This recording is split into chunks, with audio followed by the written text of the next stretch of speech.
Cedar smoke was still rising when Warren Dole appeared at the gate. 3 horses. No greeting. Just the slow crack of hooves on frozen ground and the eyes of a man who had been waiting long enough to stop being patient. She stood in the yard, alone, not one step back. He looked past her, straight at the man standing behind. She didn't turn around. Dry Creek had laughed when she stepped off the stagecoach 6 weeks ago. 22 men on this mountain were starving, and not one other woman in the Montana Territory had been willing to come. Only her. Dole opened his mouth. She was already ready before he knew what he was going to say. The stagecoach hit a rut 3 miles outside Dry Creek, and Rose Ellen Pruitt grabbed the window frame with both hands and held on. Not because she was frightened, because the rattan's seat had been splitting along the left edge since Billings, and she had no intention of arriving with a tear in her wool skirt on top of everything else. Everything else being considerable. The advertisement had been folded in coat pocket for 11 days. She had read it so many times the crease had gone soft. Rancher in the Montana Territory mountain country seeks a woman willing to manage household and kitchen operations in exchange for marriage arrangement and share of ranch production. No wages offered. Inquiries to Samuel Whitlock, Stone Ridge Ranch, Dry Creek, Montana Territory. No wages. Which meant most women had read that line and put the paper down. Rose Ellen had read that line and started packing. Not because she was desperate, though she understood how it would look. 42 years old. No family money. No husband. No position, not anymore. Not since the owner's son had walked into the provisioning house on Market Street in the Missouri City, where she had worked 12 years, and told her that he was making some changes to the management structure and that he appreciated everything she had contributed, and that there was a month's wages in an envelope on the desk by the door. A month's wages for 12 years. She had taken the envelope. She had walked out without raising her voice, because raising her voice would have given him a story to tell, and she refused to be a story he told. She had gone home to her rented room, sat on the edge of the narrow bed, and looked at the wall for approximately 20 minutes. Then she had gotten up, made herself a cup of coffee on the small iron stove, and started thinking about what came next. What came next, it turned out, was Samuel Whitlock's advertisement nailed to the post outside the dry goods store 2 weeks later. The coach lurched again. Through the smudged window, the land had changed in the last hour, opening up into something bigger and less forgiving than anything she had grown up around in Ohio. The mountains were real here in a way that geography on a map never prepared you for. They rose above the pine forests, like something that had decided to stay regardless of what anyone thought about it. The sky above them was the particular blue of high altitude in late summer, enormous and indifferent, and the road climbing toward it was narrow and raw and looked exactly like what it was, a path cut by necessity into rock that had not asked to be cut. 22 men. 1 meal a day, sometimes less. 11 weeks. She had done the arithmetic in her head before the coach had cleared the Billings station. It was not a complicated arithmetic.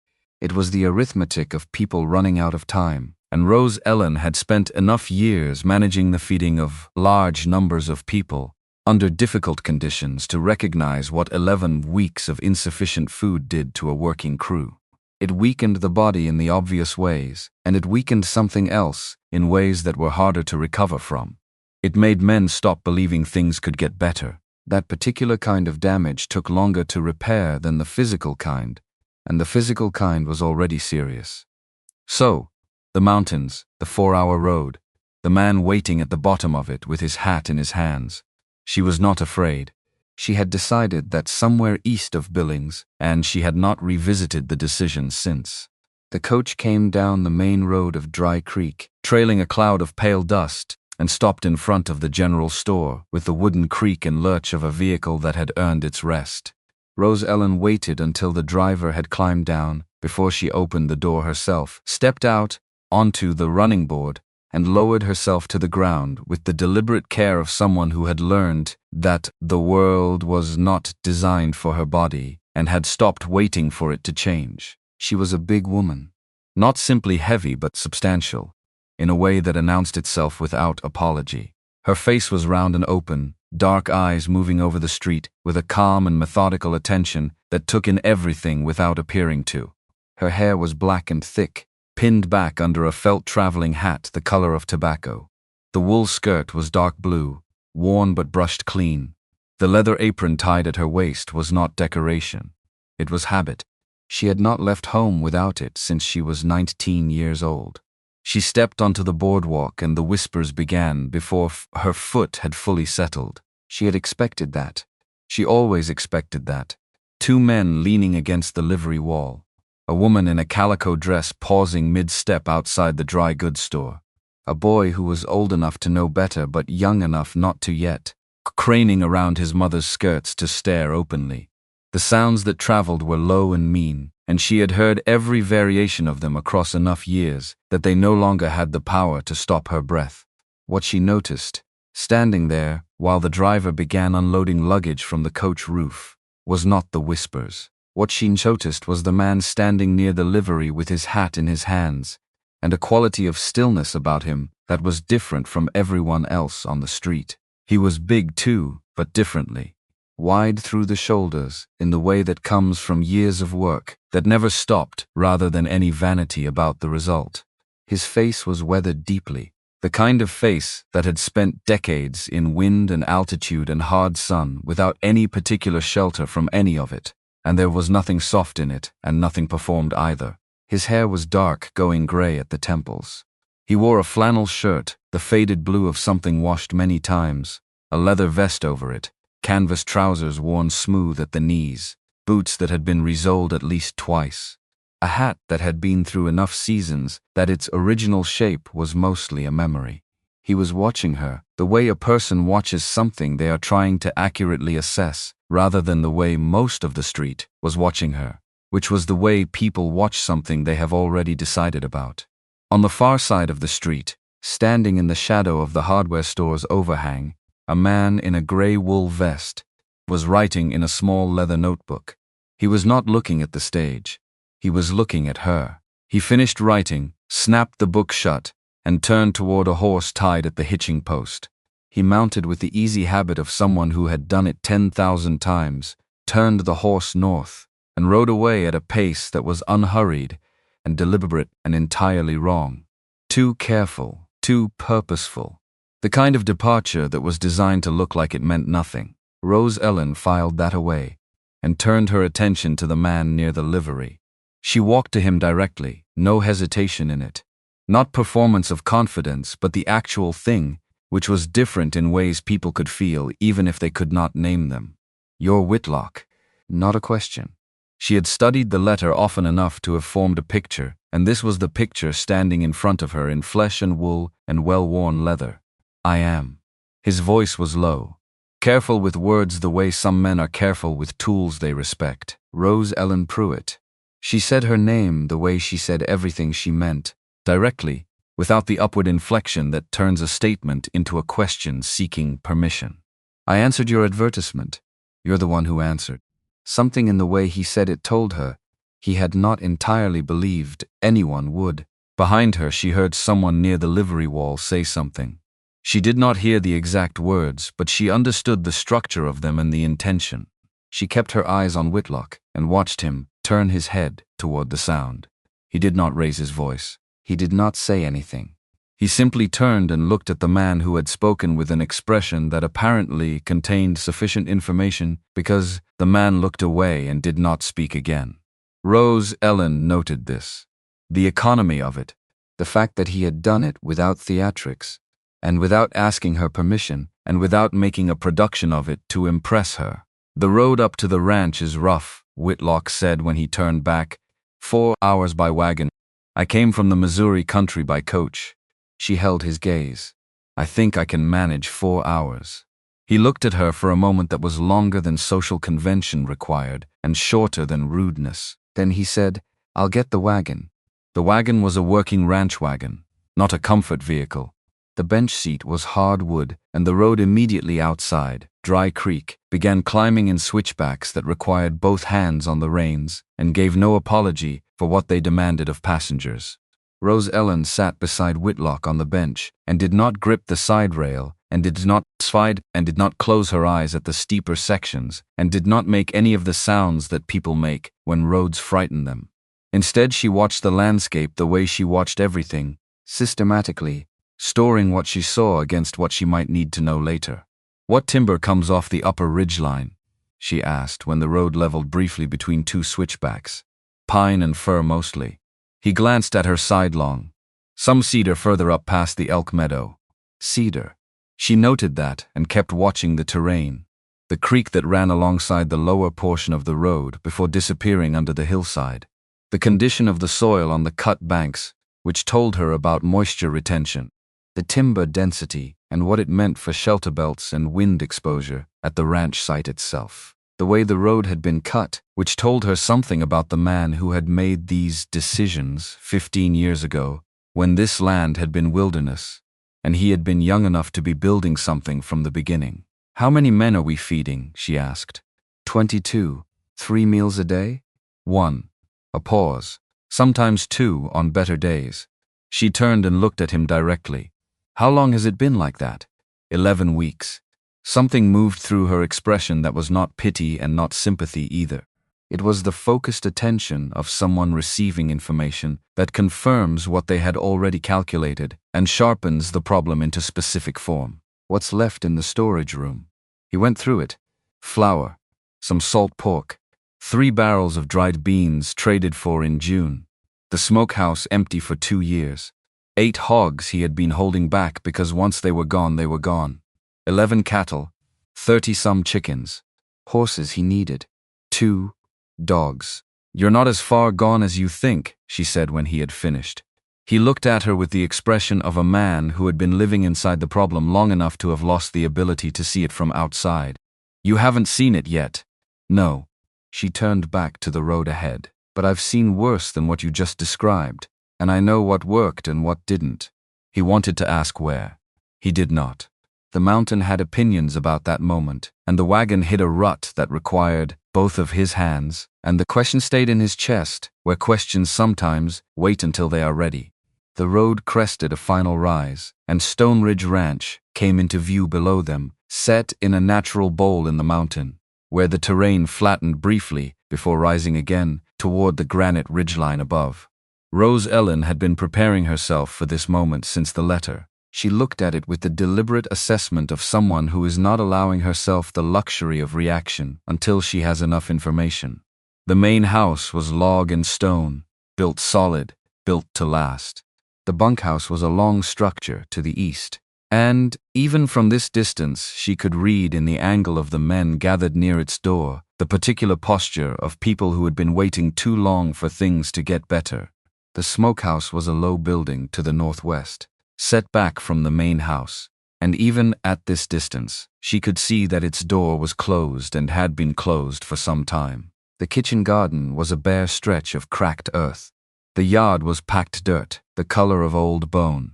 The whole of it had the look of something that had once been tended with care and had been fighting its own entropy for longer than one person could manage alone. But the bones were good. She could see that. The structures were sound. The land itself was not exhausted. It had been undermanaged, not ruined, and those were very different things.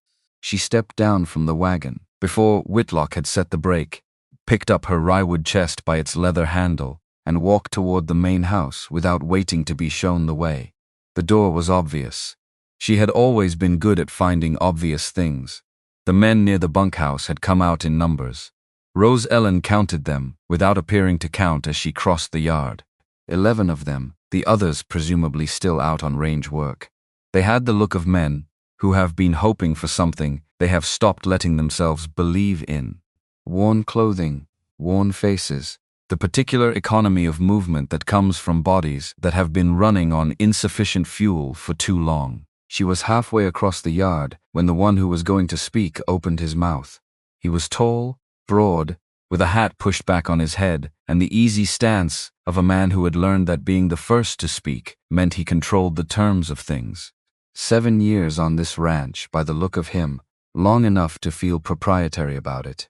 He had the kind of face that was not unkind in private, but had learned to perform a certain kind of public confidence that sometimes got ahead of his actual thinking. Well, he pushed his hat back another inch and looked at Rose Ellen with the deliberate drawl of someone who were delivering a line he had already shaped in his head. "Boss, I know times are hard, but I didn't think we'd gotten that desperate." Some of the men shifted. A few looked at their boots. A few did not. Whitlock opened his mouth. Rose Ellen set her chest down just inside the doorway and walked back out into the yard.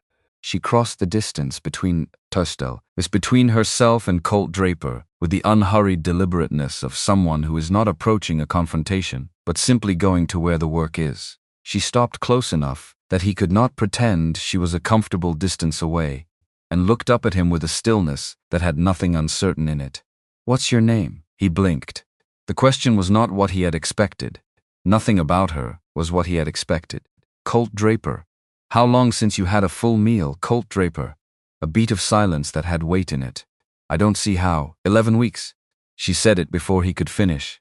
11 weeks of one meal a day, sometimes less. Winter is coming. Your smokehouse has been closed for 2 years. Your storage room is nearly empty. She let that settle for exactly the right amount of time. And you're standing here concerned about what I look like. The yard was quiet. The kind of quiet that has texture. "I didn't come here to be pretty," Rose Ellen said. "I came here to work. If any of you have a problem with that, say so now." She looked from face to face. Not quickly, not aggressively, with the patient directness of someone who has asked a genuine question and intends to wait for a genuine answer. Colt Draper opened his mouth, looked at her, closed it again. His ears had gone a particular shade of red. "Good," Rose Ellen said. She went back inside. Whitlock stood in the yard for a moment, looking at his crew. 11 men watching the empty doorway where she had been standing. Old Pete Garnett, whose gray suspenders were the most distinctive thing about him, and who had been attempting to cook for 22 men, on skills that were charitable to describe as basic, pulled at those suspenders and looked at Whitlock with an expression that had never appeared on his face in relation to any previous development at Stone Ridge Ranch. Then Whitlock picked up the wooden chest she had left by the door and carried it inside. The kitchen was where she went first. Rose Ellen moved through it the way she moved through every new space she was responsible for, which was systematically and without sentiment. She opened every cupboard, lifted every lid, ran her fingers along the surfaces and looked at what came away on them, opened the cold box and looked inside for a long time, crouched down and examined the floor under the iron stove, checked the condition of the flue damper, tested the edge of each knife. Whitlock stood in the doorway and watched without speaking. She appreciated that. Men who narrated their own discomfort while other people were working were a specific kind of obstacle. "Flour's been stored wrong," she said without turning around. "It's pulling moisture from the air. You have maybe half of what you think before it starts going bad." "I didn't know that. No reason you would." She straightened and looked at the stove with the expression of someone mentally reorganizing a space before touching it. "That's not what you do." "Pete's been cooking." The older man. Gray suspenders. "That's him. Send him in." Whitlock found Pete outside still looking at the kitchen doorway, as though it might have altered while he was standing there. He told him to go in.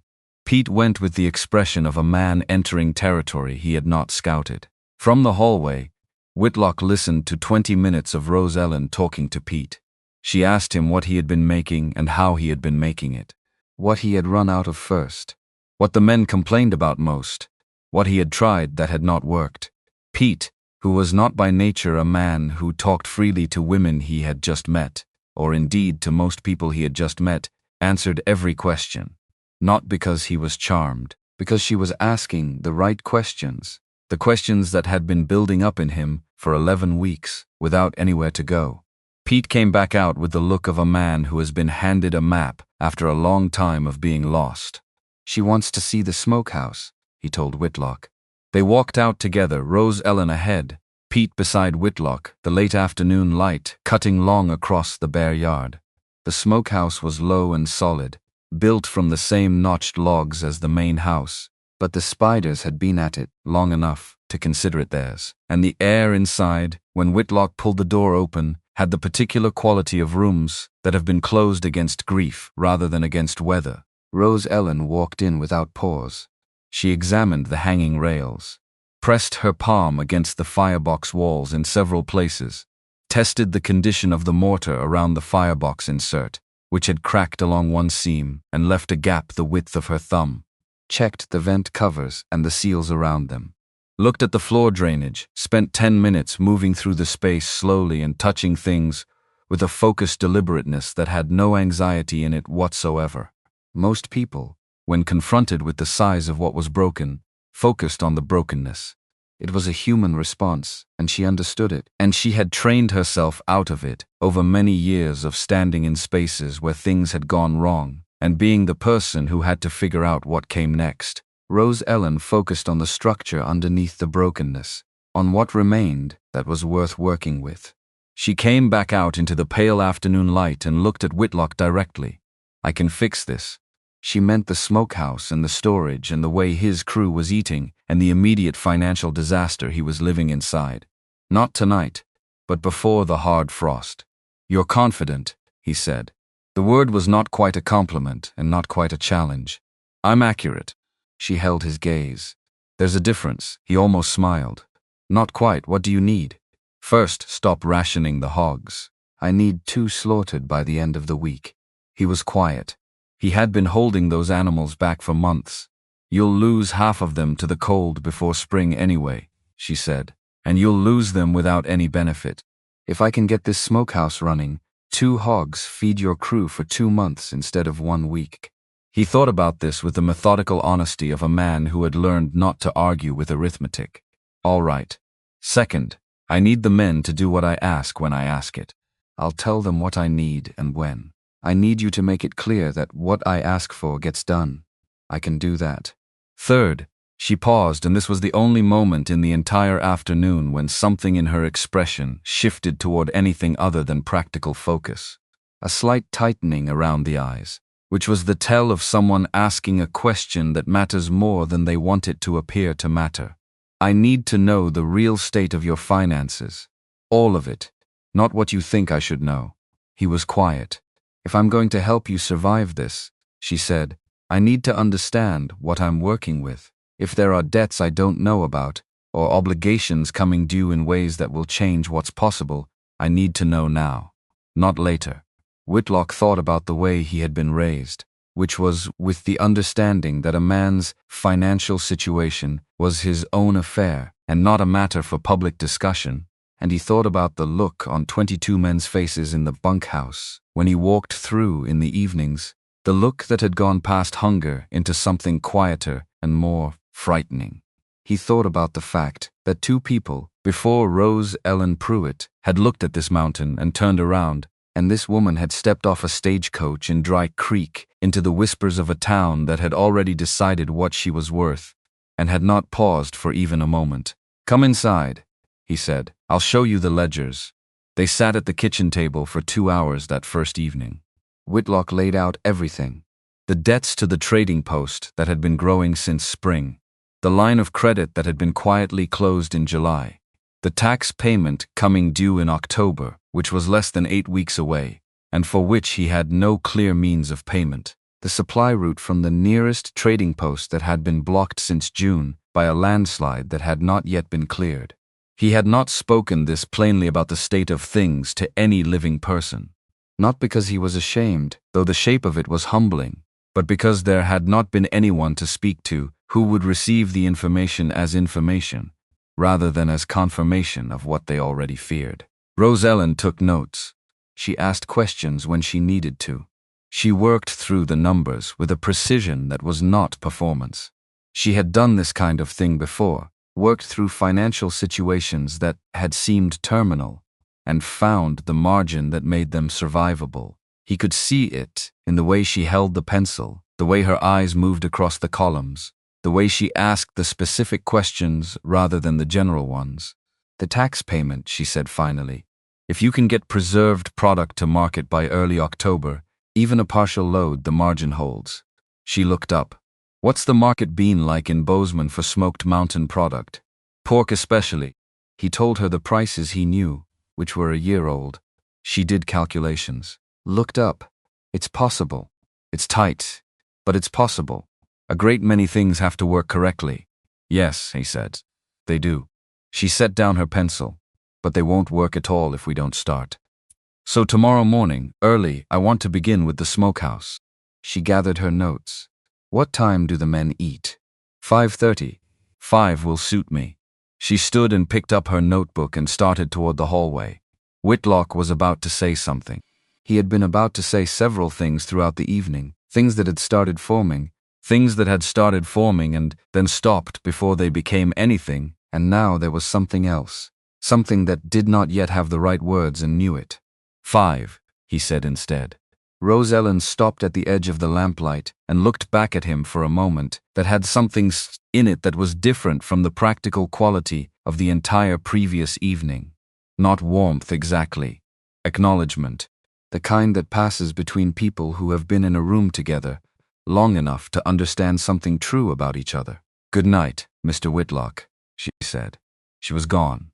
He sat at the kitchen table for a while, after the sound of her footsteps faded down the back hall. The papers were spread across the table in the order she had organized them, which was cleaner and more logical than the order he had kept them in, and her notebook lay open to the page of calculations that looked, in her hand, less like a financial crisis and more like a problem that had not yet been solved, but that had the shape of solvability if you looked at it from the right angle.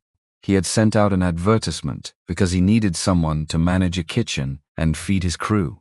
He had expected someone grateful, someone a little desperate, someone who would need things explained to her. He had not expected this.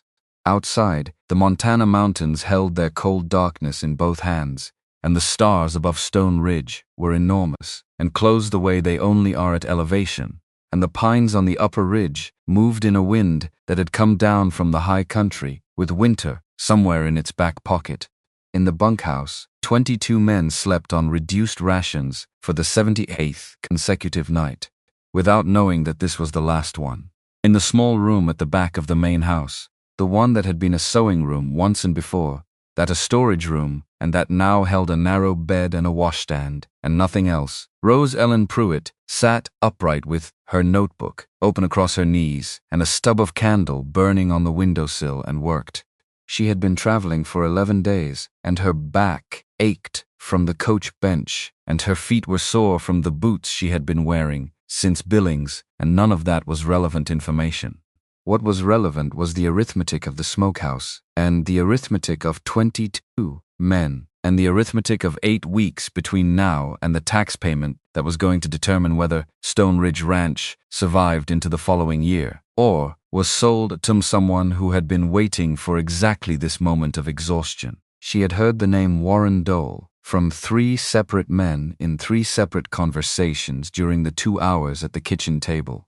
Each time it was mentioned, Whitlock's voice had gone careful in the way voices go careful around things that are dangerous and close. She had not asked directly. She had noted the pattern and filed it and continued with the arithmetic, because the most effective defense against whatever Dole was planning was to make Stone Ridge Ranch profitable before he made his move. She wrote until past midnight.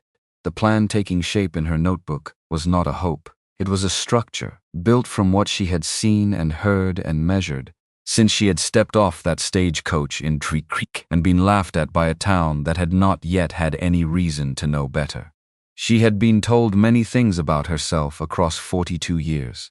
Too large, too direct, too much in her own opinion, which was the particular way people phrased it when what they meant was that a woman had opinions at all. She had learned to receive those assessments with the kind of steadiness that looked, from the outside, like they cost her nothing. They cost her something. She had just learned, a long time ago, not to let the cost show in places where showing it would be used against her. She blew out the candle when the plan was complete and lay back in the narrow bed and looked at the ceiling in the dark. The mountain wind found the gap under the window frame and came through cold and honest, and she pulled the blanket up and thought about tomorrow. The smokehouse, the mortar in the firebox that needed work, the 22 men who did not yet know what was about to change. She thought about the man at the kitchen table, the way he had laid out every number without hiding any of them, once he decided she was worth telling the truth to. The way he had looked at the papers she had reorganized and asked no questions about how she knew what she knew, only whether it could work. The way he had said goodnight with the awkward economy of a man who had not practiced saying ordinary domestic things in 4 years and was finding that the words still fit his mouth, just differently than he remembered. She had been sent for because no one else would come. She had come because she was the kind of woman who, when presented with a problem of sufficient size and a set of skills exactly suited to solving it, could not find a logical reason not to. She was here because 22 men were hungry and a ranch was dying, and someone capable of doing something about that was obligated by basic human arithmetic to do it. That was the reason she had come. She was still deciding about some of the other things. Sleep came eventually, and it was the deep sleep of someone who has made peace with what tomorrow requires and is willing to meet it without precondition. The stove was lit before 4:30. Rose Ellen had been at the work table since before the first gray light decided to come down off the ridge, with her notebook open and the kitchen inventory spread beside it, working through what she had and what she needed and what could be made from the gap between them. When Whitlock's boots sounded in the hallway at 4:45, she did not look up. "Coffee's on," she said. "It's weak. We're nearly out of grounds and I'm not using the last of them on making it taste good." "I've had worse," he said. "Sit down. I have questions." He poured himself a cup and sat across the table from her in the gray pre-dawn quiet, which was a different kind of quiet from the kitchen quiet of the night before. This was the quiet of people who have work ahead of them and are getting ready for it. She went through the list. Every supply source on the property, every contact he had between Stone Ridge and the nearest trading post. The fish in the creek, how many, what kind, whether any of his men knew the old mountain methods for preserving fish that wasted nothing. The wild growth on the north slope, whether he had ever paid attention to it. The root cellar. She stopped, looked at him. "There's a door in the floor of the storage room," she said. "Someone put a grain sack over it." Whitlock set down his coffee cup. The kitchen was very quiet. "It's mostly empty," he said. "Old preservation crocks. My wife used it." He stopped. The pause had the particular weight of a sentence that is not finished because finishing it requires saying something that does not have neutral ground anymore. "After Mary passed, I stopped going in." "I'm sorry," Rose Ellen said. 2 words, plain as water, meaning exactly what they said and nothing performed on top of it. "It was 4 years ago." Even so. She wrote something in her notebook and did not look up immediately, which gave him the small privacy of not being watched while he navigated the 30 seconds after. "I'd like to look at the crocks. Old preservation equipment is worth more than most people remember." "Go ahead." He cleared his throat, which was the sound of a man returning to the practical world from somewhere else. "I'll get you a lantern." "Thank you." They looked at each other across the table in the moment before old Pete pushed the back door open and stuck his gray head in and said, "Am I early, or is everyone just awake and nobody sent word?" And the morning started in earnest. Pete turned out to be the best thing Rose Ellen found on Stone Ridge Ranch in those first days. Not because he was talented, which he would freely admit was not accurate, but because he was so entirely willing to learn that teaching him felt less like instruction and more like opening a window in a room that had been sealed too long. He had been struggling to feed 22 men on skills that were, at their charitable best, approximately adequate for feeding 3, and he had been making up for the skill deficit with a sheer stubbornness of effort that had kept things from becoming worse than they were. She watched him at the stove for 3 minutes and understood everything. "You're boiling the beans before you season them," she said. "Keeps them from getting too salty. A little defensive." A man who had been doing the best he could with what he knew and was aware the results were insufficient. "It keeps them from absorbing anything at all." She took the spoon from him with a look that was not unkind. "Season them in the water from the beginning. Let them take it in while they cook. When men are only eating once or twice a day, the food has to do more work. It has to hold them. Empty carbohydrates." Pete looked at the pot. at the years of habit he had been repeating. Why did nobody ever tell me that? Did you ever ask? No, he admitted. Well, she said. Now you know. By mid-morning she had completed her assessment. The flour situation was worse than she had told Whitlock the night before. In the lower bags, there was already clumping, which was the early sign of a process that would render a significant portion of what remained unusable within another week or two.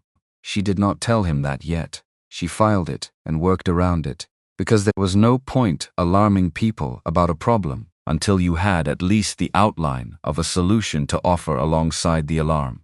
She sent Pete to find Whitlock and asked for 4 men who could work hard and would follow instruction without needing to argue about it first. The 4 who came were Colt Draper, Jesse, Cal, and Hank. She had asked for Colt specifically. Whitlock had given her a look at that.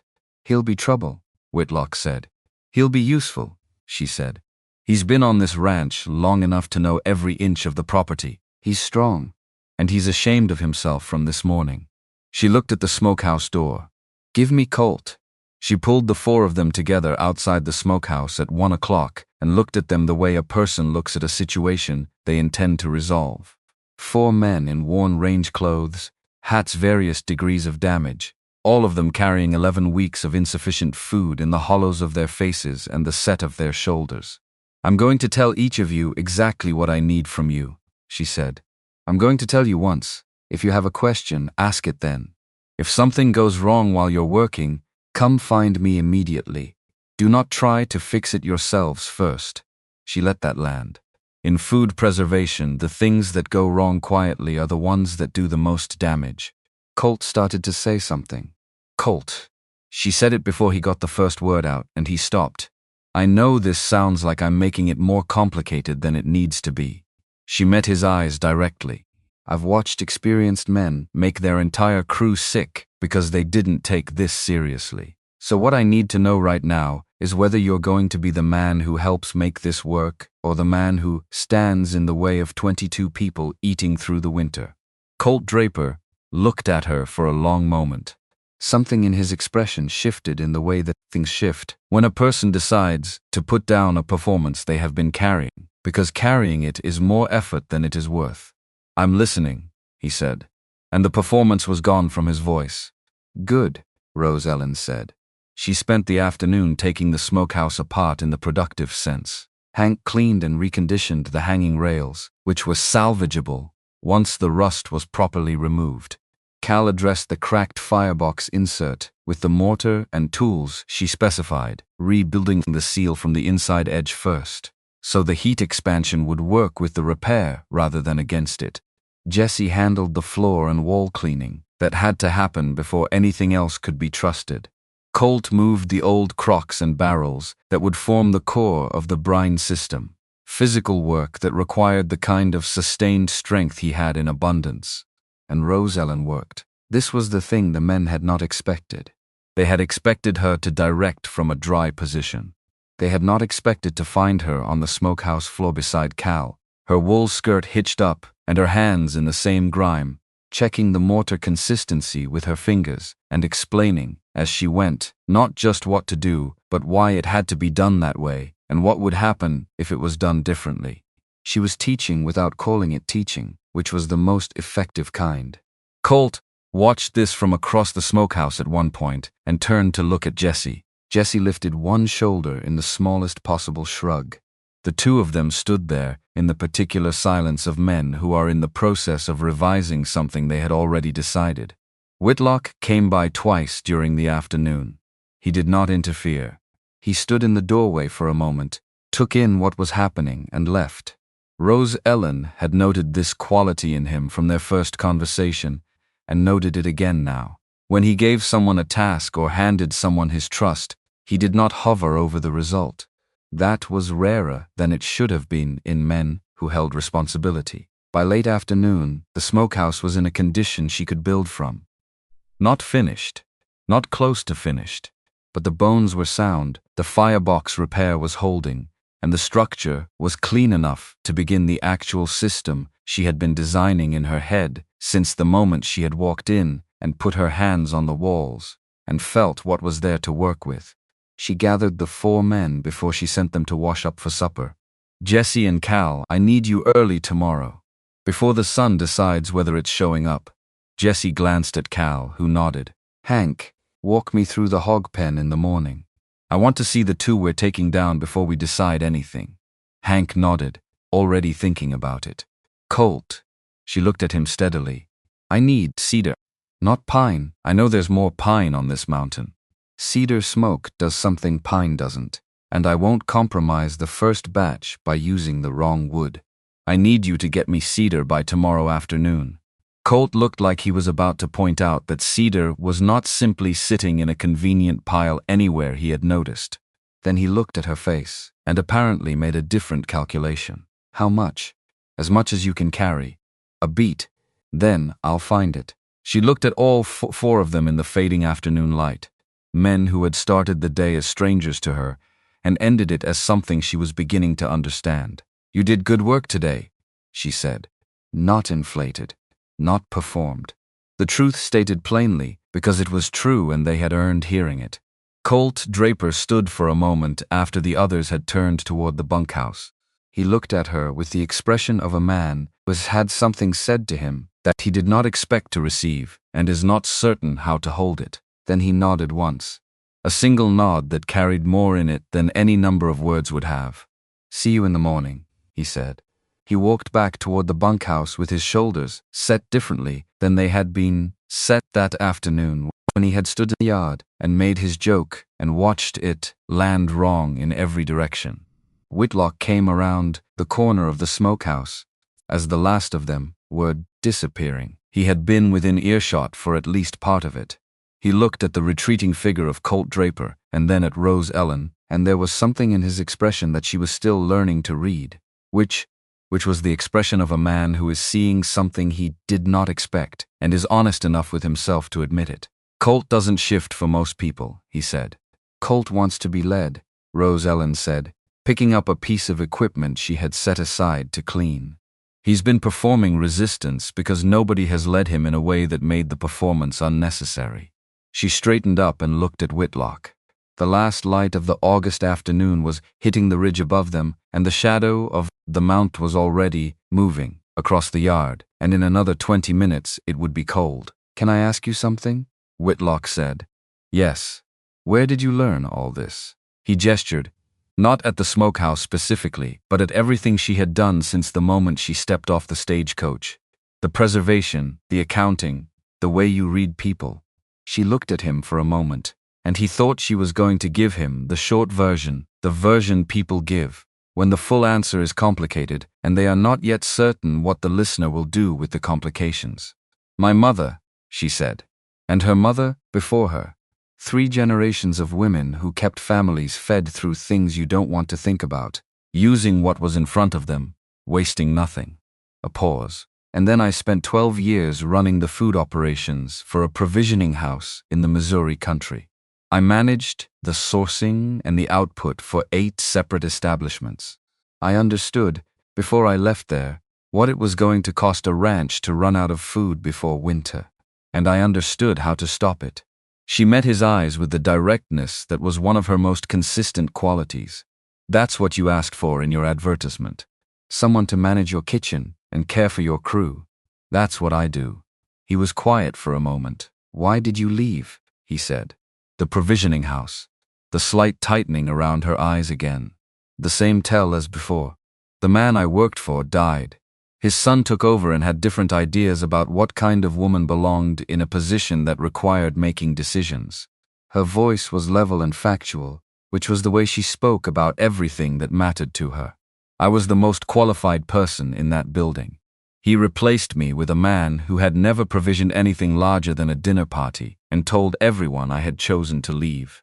Whitlock said nothing for a moment. Then he said their loss, 3 words.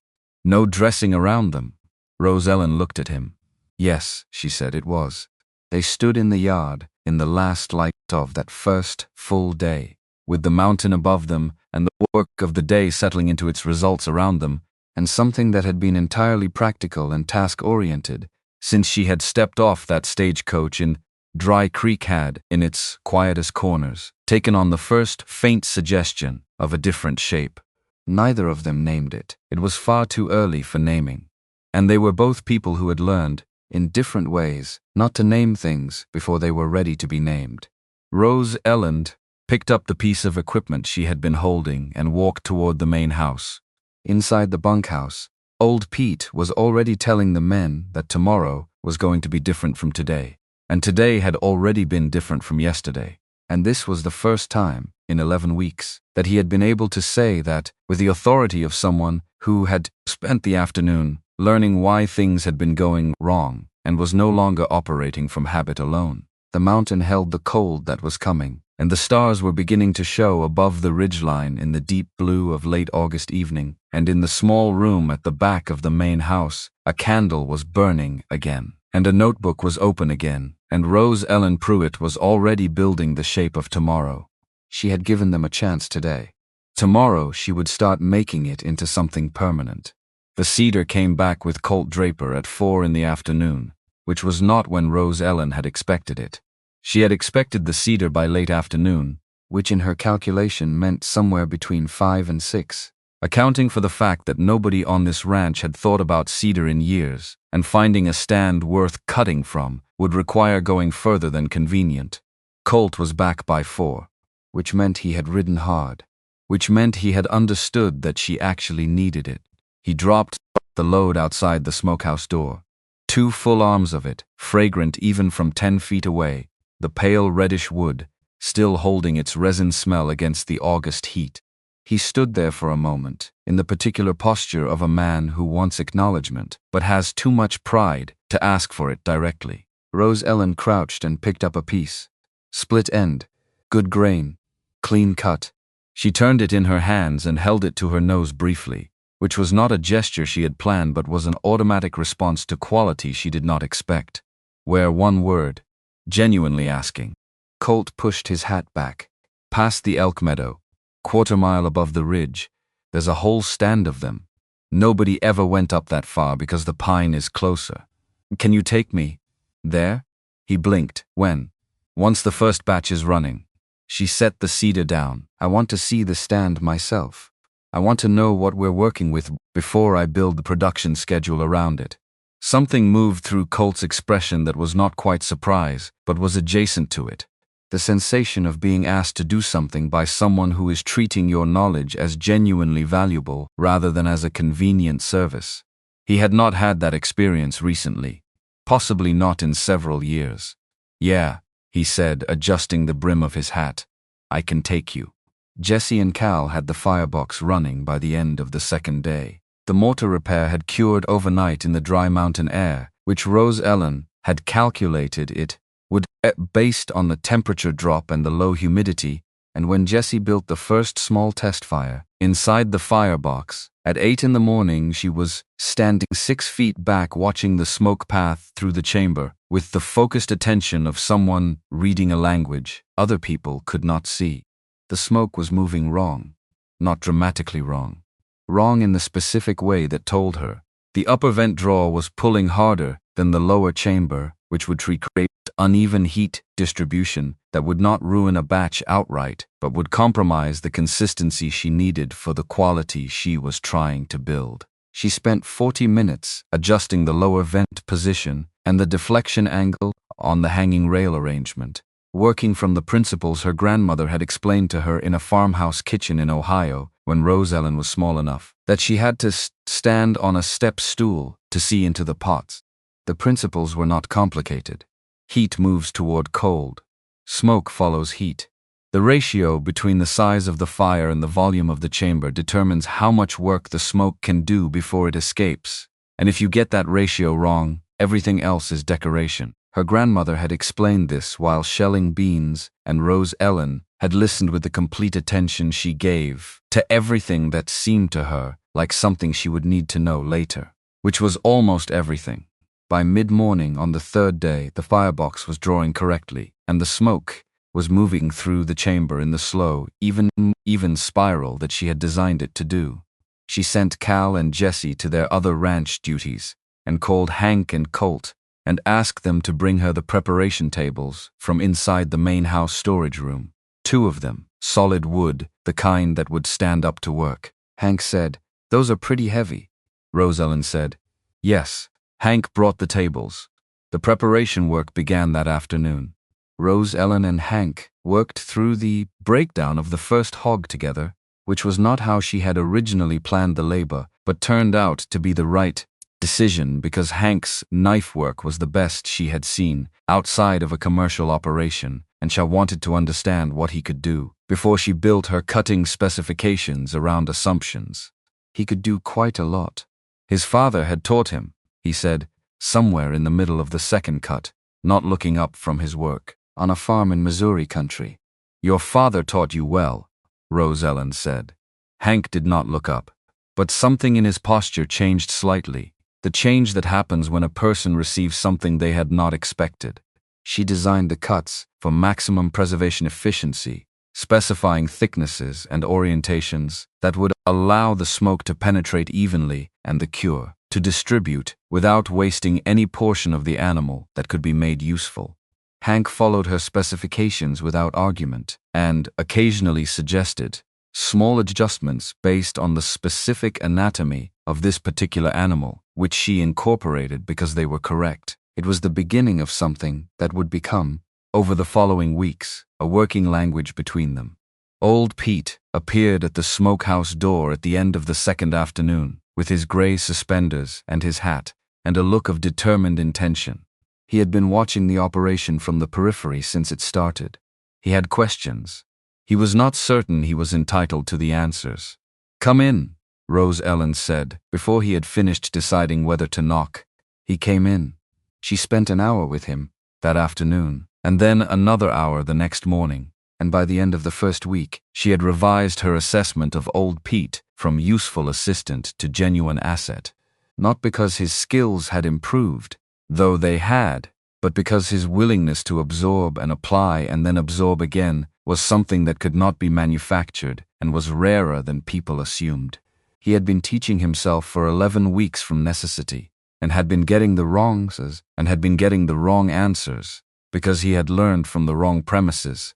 And once she corrected the premises, the rest of his effort, which was considerable, pointed in the right direction. "You've been treating the beans like a filler," she told him on the third morning, standing at the kitchen stove.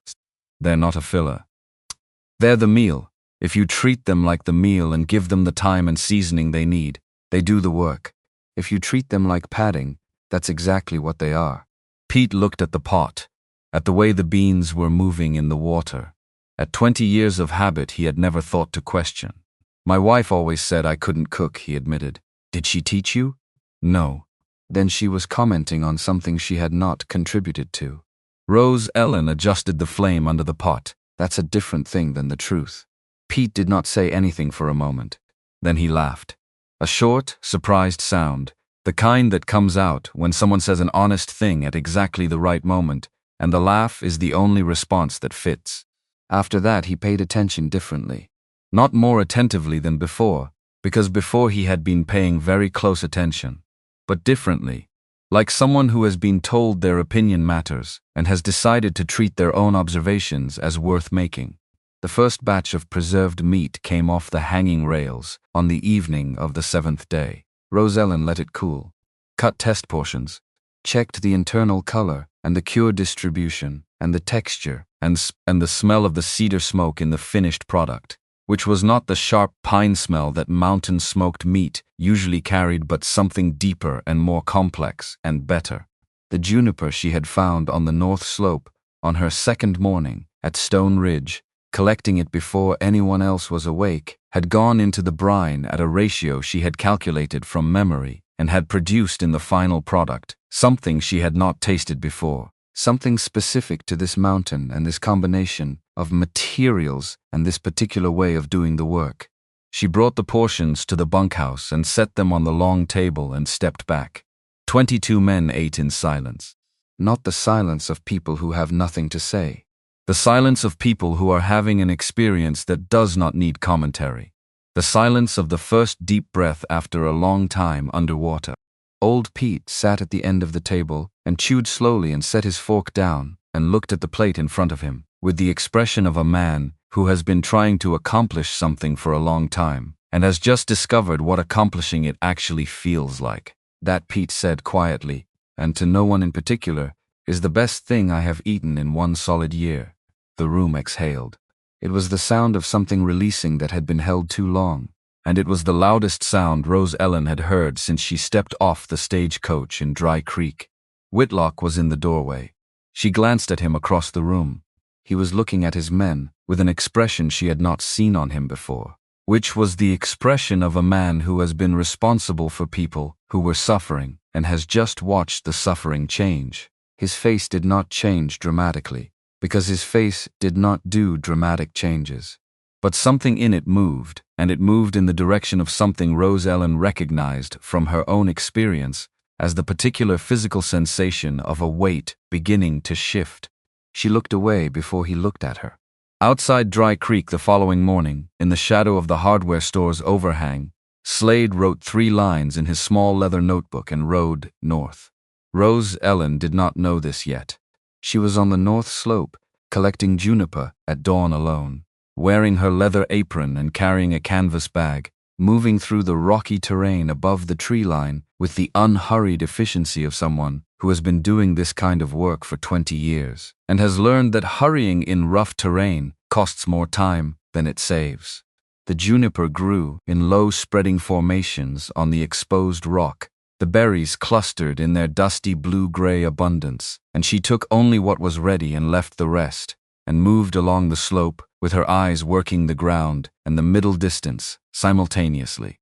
She had found the wild herbs on her second morning, before anyone else was up, walking the north slope in the dark with a lantern, which was the kind of behavior that she understood would seem peculiar to the men if they knew about it, and which she had no particular interest in explaining. You learned a piece of land by walking it alone and in the dark and at dawn and at dusk and in conditions that were not comfortable, because that was when the land showed you what it actually was rather than what it looked like in good light. Her grandmother had taught her that too.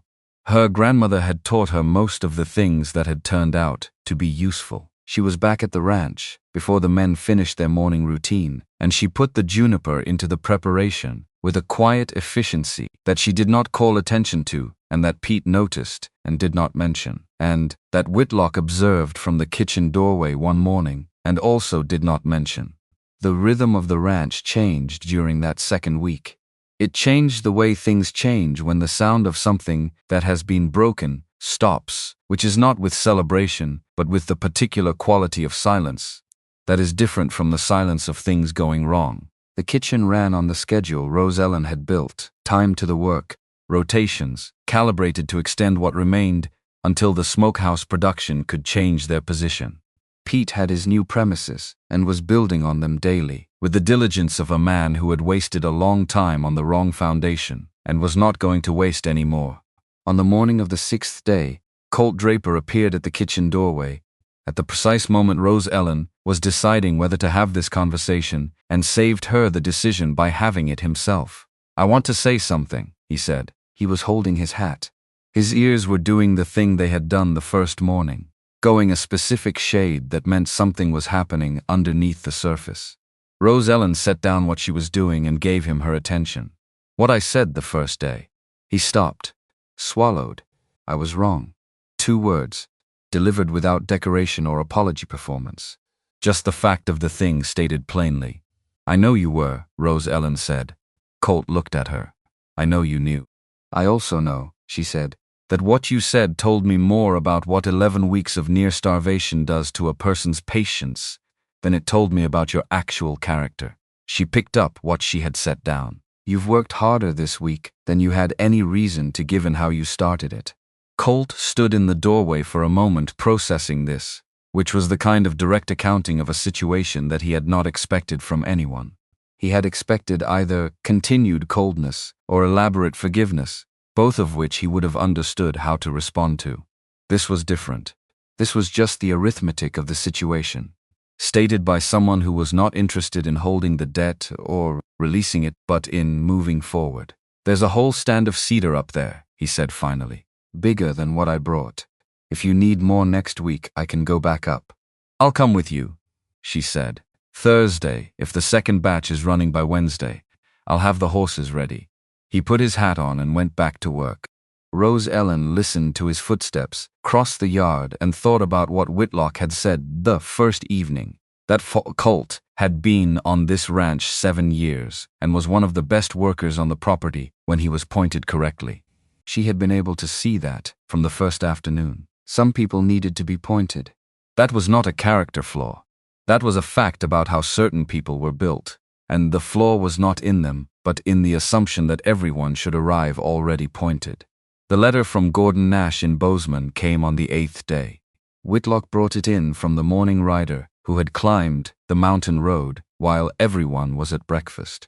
He set it on the kitchen table where Rose Ellen was going through the morning inventory, and she looked at the envelope for a moment before opening it because she had been waiting for this, and she had learned that the moment before receiving expected news is the last moment you can be certain what you think you know. She opened it and read it again, folded it and put it in the pocket of her leather apron. Whitlock was watching her face. He had been watching her face at intervals since she arrived. Not obviously, not in a way that she was meant to notice, but she had noticed because she noticed most things that were directed at her, having spent 42 years being looked at, in enough different ways to distinguish between them. This was not the way the men in Dry Creek had looked at her from the livery wall. This was different. This was the look of a man trying to understand something he found genuinely interesting. She did not take the letter out until supper. She set it on the table in front of him after old Pete had cleared the dishes, and the kitchen had gone quiet. Whitlock read it again, set it down with the careful deliberateness of someone managing their own reaction. Gordon Nash wanted 3 times the initial volume. He was proposing a standing contract, 18 months with an option to extend. He works fast, Whitlock said. I knew he would. Rose Ellen's hands were folded on the table. Gordon Nash has been running the best provisioning operation in that part of the territory for 20 years because he recognizes quality when it comes to him, and he moves before someone else does. I chose him because of that. You knew what his response would be. I knew what it could be if the product was what I intended it to be. She looked at the letter. This covers the tax payment. Whitlock was quiet. And the trading post debt, she said, and leaves margin. He set the letter down and looked at her with an expression she had seen in different forms on different people, in different circumstances across her life, but which she had not expected to see here, not yet, not this quickly. It was the expression of a person who has been holding a very large weight for a very long time and has just felt, for the first time, the actual possibility that they might not have to hold it forever. How did you calculate this before you arrived?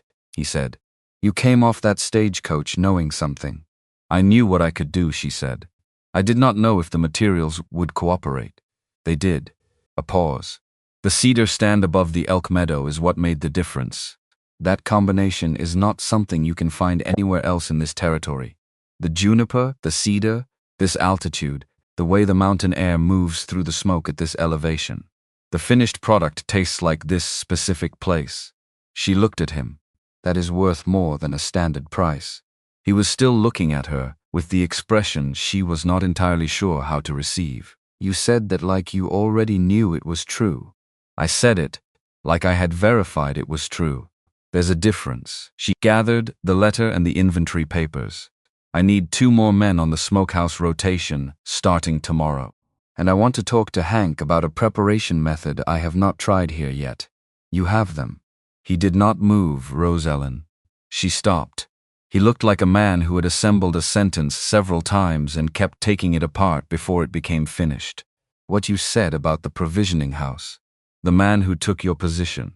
He paused. Their loss. She looked at him. I said that already, he said. The first evening. You did. I know. His jaw settled. I wanted to say it again. Rose Ellen held his gaze for a moment that was 3 or 4 seconds longer than the purely professional duration. Something she could not entirely account for moved through her chest, which was not welcome and not unwelcome, but was simply true. She was 42 years old, and she had long since stopped building expectations around moments like this, which meant that when they occurred, she had nowhere to put them except in the honest accounting of what was actually happening. "I'll talk to Hank," she said. She left. Colt Draper was waiting outside the kitchen door, with the barely contained energy of someone who had been not saying something for approximately half a day. He fell into step beside her the moment she cleared the doorway. "Clarence came back," he said. Clarence was the youngest of the ranch hands, quick on a horse and quiet enough that people forgot to stop talking when he was in the room. What did he find? Slade was in Dry Creek this morning, at Martha Gill's store. Colt's voice dropped slightly, not from softness, but from the instinct of men who discussed dangerous things at a lower register. Clarence couldn't get close enough to hear everything. But Martha came out after Slade left and told Clarence that Slade had been asking about you, who you are, where you came from, whether you were who you said you were. Rose Ellen kept walking. Not faster. Exactly the same pace. Martha told him to mind his own business, Colt continued. But he didn't look satisfied when he left. He wouldn't be, Rose Ellen said. Slade's job is to bring information back to Dole. Martha telling him nothing is just a different kind of information. Colt was quiet for a step. Should I tell Whitlock? Yes. Tonight. Do not wait. She stopped at the smokehouse door and looked at Colt directly. And Colt, when you tell him everything Clarence saw. Not the version where you have softened it to avoid alarming him. He needs the accurate version. And you? I'm going to talk to Hank, she said. And then I'm going to think. She went inside. Thinking for Rose Ellen was not a passive activity.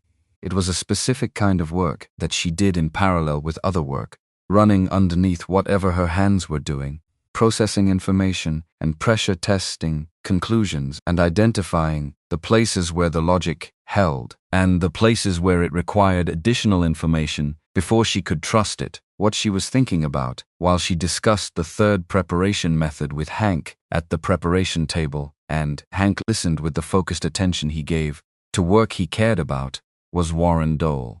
She knew his type with the particular accuracy of someone who had been on the receiving end of it. Men who circled what other people built and waited with a patience that looked like indifference until the moment when exhaustion or debt or bad circumstance made a thing takeable. They rarely did anything that was clearly wrong. That was the particular genius and the particular evil of them. They operated in the space between wrong and legal, in the territory of rumors and pressure and perfectly timed offers that arrived at the exact moment when saying no felt most impossible. Dole had been watching Stone Ridge Ranch through 4 years of Whitlock's grief and 2 years of drought and 11 weeks of near starvation, and he had made his move when he calculated that the combination of debt and desperation had finally reached the tipping point. What he had not calculated was Rose Ellen. She could not know yet what his next move would be, but she could make his current strategy expensive by removing its precondition, which was the assumption that Stone Ridge was failing. The fastest way to remove that precondition was to make the ranch visibly profitable before Dole could re-establish the narrative he had been building. You cut the shoulder this way, Hank said, adjusting his hands on the work. He was showing her something she had not asked about, but that was the correct answer to a problem she had been running in the background of her thinking. She shifted her attention fully to what his hands were doing. Yes, she said. That's better. Do it that way. Hank did it that way, and the slight widening of his eyes that meant he understood. What the difference produced was the most satisfying thing Rose Ellen had seen all day. Not because of what it meant for this particular cut, though it did mean something for the cut, but because of what it meant about Hank, which was that he was learning to see what he was doing rather than simply doing it from habit. And that distinction was the entire difference between a craftsman and a laborer.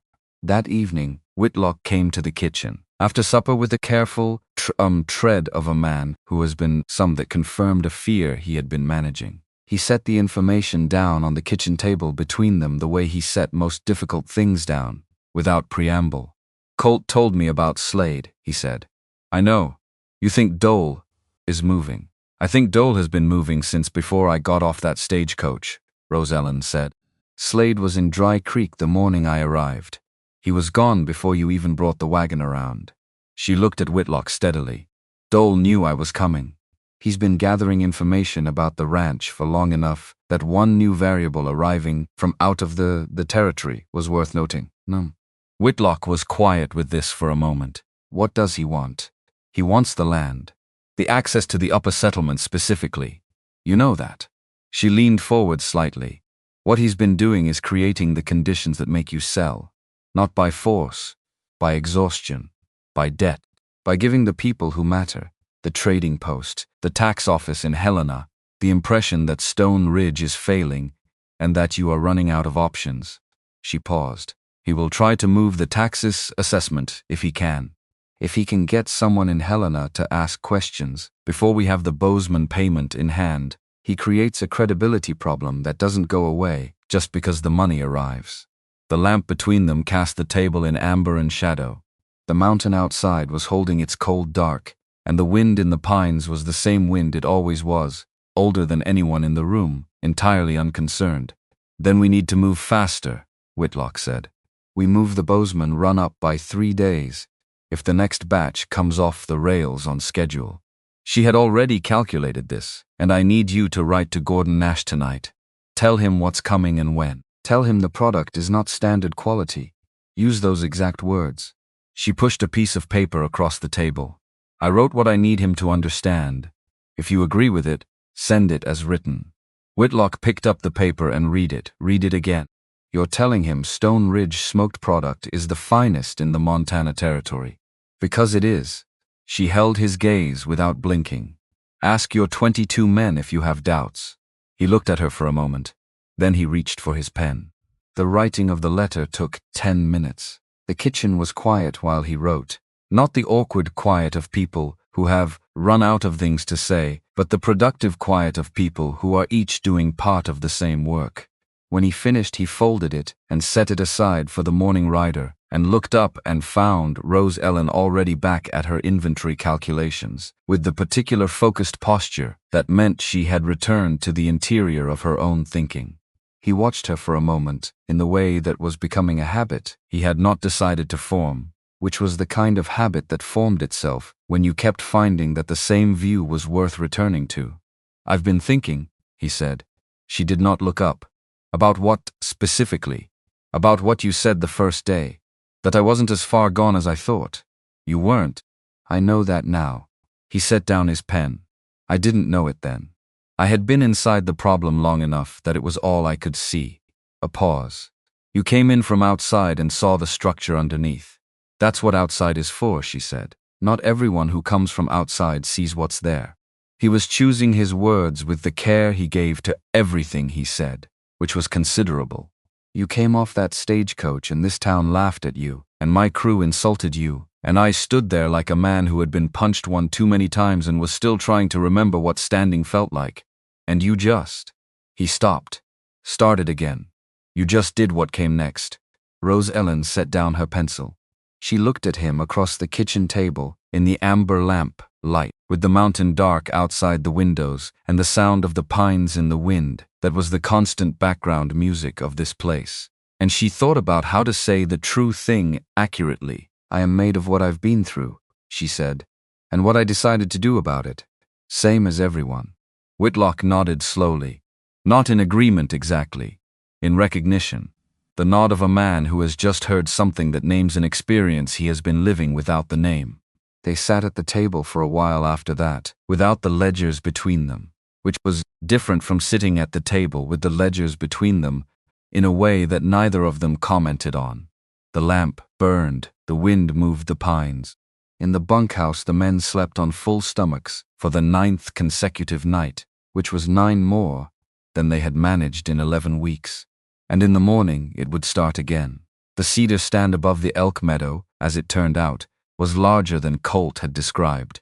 Rose Ellen rode up on Thursday morning with him, both of them on working ranch horses, taking the trail above the elk meadow that climbed steeply through pine, and then opened unexpectedly, plateau, where the cedar grew in a dense stand that had been there long enough for the largest trees to have developed the broad, shaggy character of something ancient and undisturbed. The elevation changed the light. The air was thinner and colder and cleaner, and it smelled strongly of the trees. She stood at the edge of the stand and looked at it for a long time. Colt waited. He had learned, in the 9 days since Rose Ellen had arrived at Stone Ridge, that her silences were not empty. They were where she did the thinking that the rest of her activity was built on, and interrupting them was not useful. "This is enough for 2 seasons," she said finally. "More if we manage it right." She looked at him. "You've been thinking about that?" "Been up here twice now." He had his hands in his vest pockets against the cold of the elevation, his hat brim pulled down. "Didn't know what to think about it before. Now I do." "What do you think?" He was quiet for a moment. That was, for Colt Draper, unusually careful. "I think nobody ever came up here and looked at this and thought about what it was worth.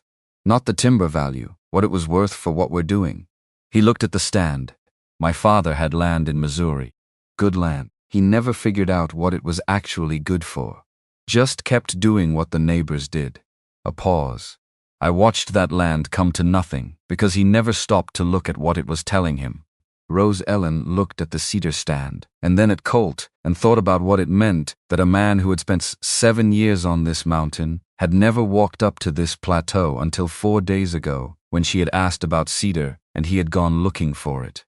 "What your father didn't know," she said, "is that the land will always tell you what it needs you to understand, but it won't repeat itself." Colt looked at her sidelong. His ears were not doing the red thing. He was just looking at her with the expression of someone absorbing something. "Did your grandmother tell you that?"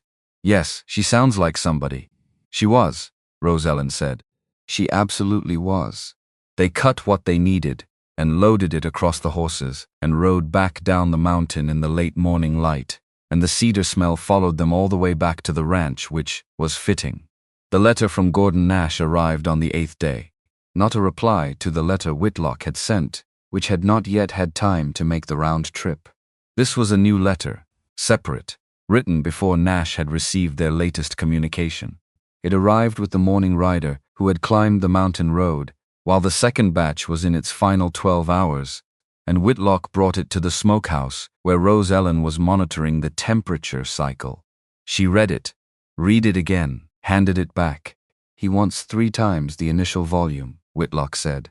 His voice was careful in the way voices are careful around numbers that are large enough to matter. "I see that. He's offering a standing contract. I see that too." She looked at the hanging rails through the smokehouse window and ran her arithmetic one more time, which took approximately 8 seconds. "This covers the tax payment and the trading post debt, and there's margin remaining." He set the letter down. Something in his posture had changed in a way she was learning to read, which was the shift of a man who had been bracing for impact for so long that the absence of impact felt unfamiliar and required adjustment. "Look at the numbers tonight," she said. Before he could begin the sentence, she could see assembling behind his eyes. "All of them. Then we'll talk." He nodded, but he remained in the doorway for a moment that was longer than the practical requirements of the conversation, looking at her with the expression that she had been noting for days now and had not yet decided what to do with. An expression that had in it something she recognized from her own experience, which was the sensation of finding, unexpectedly, that a person makes the room feel different than it felt before they were in it. Then Hank called her name from across the yard, and the present flooded back in, which it always did, because there was always more work, and the work was always the most honest thing she had. She went to see what Hank needed. The second batch came off the rails that evening, and the portions went to the bunkhouse, and the bunkhouse received them with the particular quality of men who have had something good happen once and are now discovering what it is to have it happen again, and to begin, carefully, to believe that it might continue. Old Pete served and watched the table with the expression of a craftsman, watching his work received, because that is what it was now, his work as much as anyone's, and the knowledge of that was visible in the set of his shoulders. Rose Ellen stood outside the bunkhouse door in the cool of the September evening, and looked up at the ridgeline where the last light was leaving the granite in shades of copper and gray. The stars were beginning to appear in the east. The cedar smoke from the smokehouse was drifting north on the evening wind, The smell of it, something she had built from the materials of this specific mountain, and it was still doing its work inside the smokehouse, and would continue doing it through the night and in the morning. There would be more to send to Bozeman. 11 days since she had stepped off that stagecoach. 11 days and 22 men were eating, and the smokehouse was running, and Gordon Nash wanted more product than she had yet produced, and the letter with the contract details was sitting on the kitchen table, and the tax payment that had been impossible was going to be made. She had not been looking for this when she answered the advertisement. She had been looking for work that was proportionate to what she could do, in a place that was not already full of the memory of her own failure. She had found that. She had also found something she had not been looking for, and was not certain she knew how to hold, which was a man who watched her work with the expression of someone discovering something they had not known they were missing. She was 42 years old. She had long since stopped expecting certain things, and yet the mountain held its dark and its cold and its ancient indifference to the small decisions being made on its face, and Rose Ellen stood in the evening air and did not make any decisions yet, because not all things were ready to be decided, and she had always known the difference between things that were ready and things that were not. Tomorrow she would talk to Whitlock about the Bozeman run, about who to send, about timing, about the 3 days she wanted to move the schedule forward and why. Tonight she stood in the cedar-scented dark and let herself be exactly where she was, which was, for the first time in a long while, somewhere she had not been chased from. The letter from Helena arrived on a Monday, not a Tuesday, not a Wednesday when the week had already found its rhythm, and people were too busy to stop and feel the ground shift under them. A Monday, which meant the entire week opened with it sitting on the kitchen table like something that had always been there and had only just decided to make itself visible. Whitlock brought it in from the morning rider, without opening it first, which told Rose Ellen something about him that she had not yet had occasion to confirm, which was that he did not manage bad news by pre-processing it alone. He set it in front of her. She read it, folded it, set it back down. The Territorial Tax Office in Helena. An inquiry. A concerned party had contacted the office with reason to believe Stone Ridge Ranch might not meet its October obligation. An assessor would be dispatched within 14 days to evaluate the property's financial condition. 14 days, which was before the Bozeman run, before the Gordon Nash payment, before any physical evidence of solvency existed in the form of cash in hand rather than product on rails. Whitlock was looking at her face with the expression of a man who has learned, over several weeks, that her face contains more information than it appears to, and that reading it carefully is worth the effort. "Dole," he said. "Yes." He moved faster than you thought. Rose Ellen picked up her pencil and began writing on the inventory sheet she had been working from before the rider came. Not because the inventory needed to be written at that precise moment, but because her hands needed to be doing something while her mind ran the new arithmetic. He moved faster than I gave him credit for, which means he's more concerned than I thought. She looked up, which is actually useful information. Whitlock sat down across from her. He did not ask her to explain. He waited, which was one of the things about him that had compounded in her estimation over the past 2 weeks.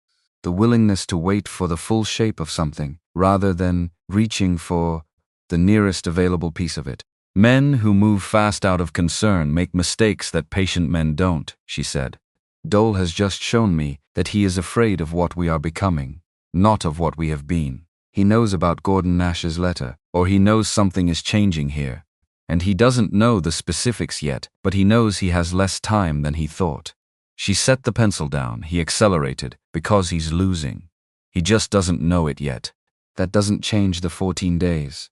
No, it doesn't. She looked at the letter again. We can't stop the assessor from coming. What we can do is ensure that when he arrives he finds a ranch that does not match the picture Dole has painted for the Territorial Office. A pause. "I need you to write to Gordon Nash today. Not the letter we already sent. A different one. I need a written purchase agreement. His signature, the stated price, the volume committed to, the date." She met his eyes. A signed commitment is a financial instrument. It demonstrates income before the income arrives. An assessor who understands his job cannot ignore it. Whitlock was already thinking through the logistics. Nash will do it. He's a man of his word, and he understands the value of being on the right side of a transaction that's going somewhere. Tell him it's urgent. She pushed the letter to one side. Tell him the word urgent. Nash knows the difference between that and a man who's simply impatient. I'll write today. And I need the land grant documents. The original filing. She looked at him steadily. Tonight, he understood what she wasn't saying, which was that Dole was not going to stop at the tax assessment, which was that men like Dole built their approaches in layers, the financial pressure being the first visible layer and the legal challenge being the one underneath it that took longer to assemble and was harder to defend against once it was in motion, which was that she needed to read the original filing herself, with her own eyes before anyone else decided what it contained. They're in the desk in the office, he said. I'll get them after supper. The kitchen felt different after the letter arrived. Not worse exactly. Sharper. The way air feels before a storm when the pressure changes, and everything becomes more itself than it was an hour before. Rose Ellen went back to work. She ran the smokehouse at 3 simultaneous batches for the first time that week, which required constant monitoring because the original structure had been built for 1 batch, and she had modified it for 2, but 3 was pushing against the engineering of the building in ways that demanded attention. She stationed herself, or one of the 4 core men in the smokehouse, at all hours. She slept in the narrow intervals between checks, her notebook on the table beside the bed, ready for the moments when a solution assembled itself in her sleep and needed to be written before it dissolved. The men had adapted to the pace, not because she had asked them to adapt, but because the work had a logic that made sense to them in their bodies in a way that abstract explanations rarely achieved. They were sleeping on full stomachs now. The arithmetic of that was immediate and physical, and it made them willing to do things at 4 in the morning that they would have argued about 2 weeks earlier. Cal came to her on Tuesday with a question about the brine temperature and whether the Mountain Creek water ran cold enough to affect the cure time in early autumn. It was a good question, specific, based on observation rather than protocol. She answered it fully and watched him absorb the answer and returned to his work with the focused manner of someone who has been given a tool they know how to use. Then she went back to her own work and made a note in her notebook that Cal was ready for the next level of responsibility, which would be necessary once the second smokehouse facility was built, which was a conversation she had not yet had with Whitlock, but which was sitting in her plans like a load-bearing wall. Wednesday morning, before the sun had cleared the eastern ridge and while the shadows of the pine forests were still lying long across the yard, Jessie found the crack. It was in the upper flue of the smokehouse, a split along a mortar joint that had been there before, invisible in the cold, and the rapid temperature cycling of running 3 batches had expanded it enough to see. Jessie came to Rose Ellen's door at 4:30 in the morning, clearly braced for a reaction that would match the size of what he was reporting. She pulled on her boots and her leather apron and followed him across the dark yard to the smokehouse with a lantern and looked at the crack for approximately 90 seconds without speaking. "Get Cal," she said. "Tell him to bring the mortar kit from the storage room. Small batch. I need him here in 15 minutes. Jessie went.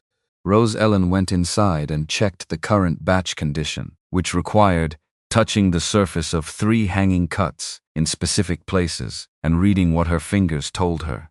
Not ruined. Not even close. The crack was in the upper flue above the primary chamber, and the smoke density at that elevation in the structure was not sufficient to compromise the batch, unless the crack was wide enough to draw cold outside air down through the heat column. This crack was not that wide. Jessie came back with Cal, who came back with the mortar kit. Rose Ellen held the lantern while Cal worked, telling him exactly the consistency she needed and exactly why the seal had to begin from the interior edge of the crack rather than the exterior, because the thermal expansion of a heated flue worked outward and a seal, applied only to the outside, would be pushed away from the joint by the first full temperature cycle. Cal packed the mortar in with the focused precision of a man who had understood what he was told and was taking it seriously. The repair took 40 minutes.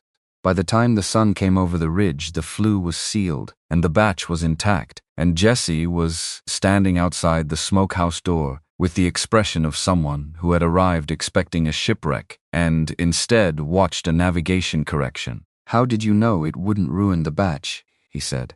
Rose Ellen handed him the lantern. "Because I knew where the crack was and what that location meant for the smoke path inside the structure. The question wasn't whether the batch was ruined. The question was what kind of problem it was before deciding how serious it was." She looked at him. "Pay attention to what kind of problem you're facing before you decide what it costs." Jesse looked at her for a moment in the early morning light. He was a young man, 24, with the good bones of someone who would be formidable at 40 if he kept paying this kind of attention. "You ought to be running your own operation," he said, not flattery. An observation delivered with the blunt sincerity of someone who has not yet learned to soften his assessments. "I am," Rose Ellen said. She went to start breakfast. The letter from Gordon Nash came Thursday, not in response to the urgent letter Whitlock had sent, which had not yet had time to complete its round trip to Bozeman and back. This was a response to their earlier communication, but it contained the written purchase agreement she had needed, because Nash had understood from Whitlock's description of their situation that a formal commitment document was what the situation required, and he had included it without being asked for it specifically, which told Rose Ellen that Nash was exactly as good at his profession as she had believed him to be. She read the agreement, read the stated price and volume, and the date of commitment, and set it at the top of the document pile she had been preparing for the assessor. Not hidden, not buried. On top, where it would be the first thing a person opening that folder would see. That was Thursday. Friday morning, a rider came up the mountain road at 8 o'clock. Not one of Dole's men this time. A woman, young, riding hard, who asked for Whitlock at the gate, and when he came out handed him a sealed letter and said Martha Gill at the general store had asked her to bring it up directly and not to wait for an answer. Whitlock read it at the gate, with his jaw set in the specific configuration it took when something he had been managing as a possibility became a confirmed fact. He came inside. "Dole's been talking to the Territorial Tax Office," he said. His voice was even over something that was not even. "He told them he has reason to believe Stone Ridge won't make the October payment. He suggested they might want to send their assessor sooner, possibly accelerate the obligation." Rose Ellen turned fully away from the stove. "He's trying to move the deadline, yes. Can he do that? The Territorial Office can do what they determine is necessary. Whether Dole has enough relationship with the right people in Helena to make them actually move it." He stopped. "He might. He has money, and he's been building connections there for years. If he moves the deadline to before the Nash payment clears, we have cash in hand by October, but the obligation has already been ruled in default." She was running through this at speed. "We need proof of solvency that is not contingent on a future payment date." She looked at the document pile with the Nash agreement on top. A signed purchase agreement from an established Bozeman merchant is a financial instrument. It demonstrates committed income. It is not the same as cash, but it is not nothing. A beat. But I need that assessor to see it alongside a functioning operation, not alongside a set of documents he can choose to interpret, however Dole has coached him to interpret. Whitlock looked at her. "You think the assessor will be Dole's man?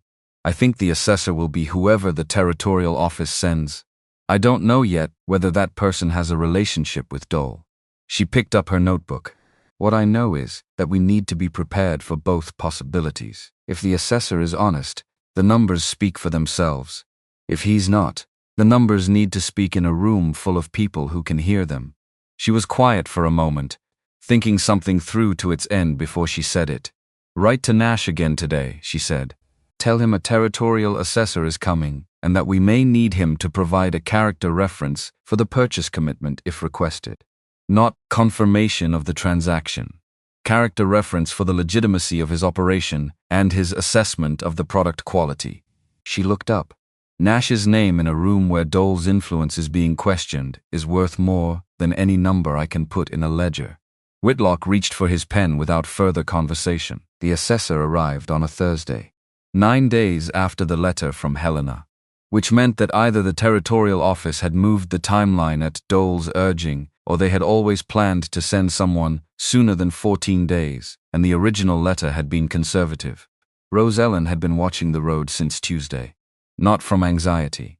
From the same instinct that had made her walk the north slope in the dark, her second morning at Stone Ridge, which was that you prepared for a thing by understanding it before it arrived, rather than by reacting to it after. She was in the yard when the horse came around the final bend. Single rider. No one accompanying him, which was its own kind of information. If Dole had planned to be present for this assessment, he would have come with the assessor, or sent Slade. The fact that the assessor was alone meant either Dole was saving his own appearance for a different moment, or he was confident the assessor did not need supervision. The assessor's name was Cyrus Webb. He was a compact man past 50, in a brown wool coat that had seen considerable use, with a leather document satchel and the careful neutral expression of a government official who had learned not to show conclusions before he had the evidence to support them. He introduced himself at the gate with the formality of someone whose professional life required him to establish terms clearly at the outset, shook Whitlock's hand, and stated his purpose. He had received a communication from a concerned party regarding the financial stability of Stone Ridge Ranch. He had been directed by the Territorial Tax Office to conduct a preliminary assessment of the property's capacity to meet its current obligations. Whitlock received this without expression. "You're welcome here, Mr. Webb. Come inside and have coffee." Webb looked at the ranch as they crossed the yard. He looked at the bunkhouse, at the main house, at the smokehouse, with its thin curl of cedar smoke rising in the autumn air. He looked at the men moving through their morning work, with the purposeful manner of people who have enough to do and the energy to do it.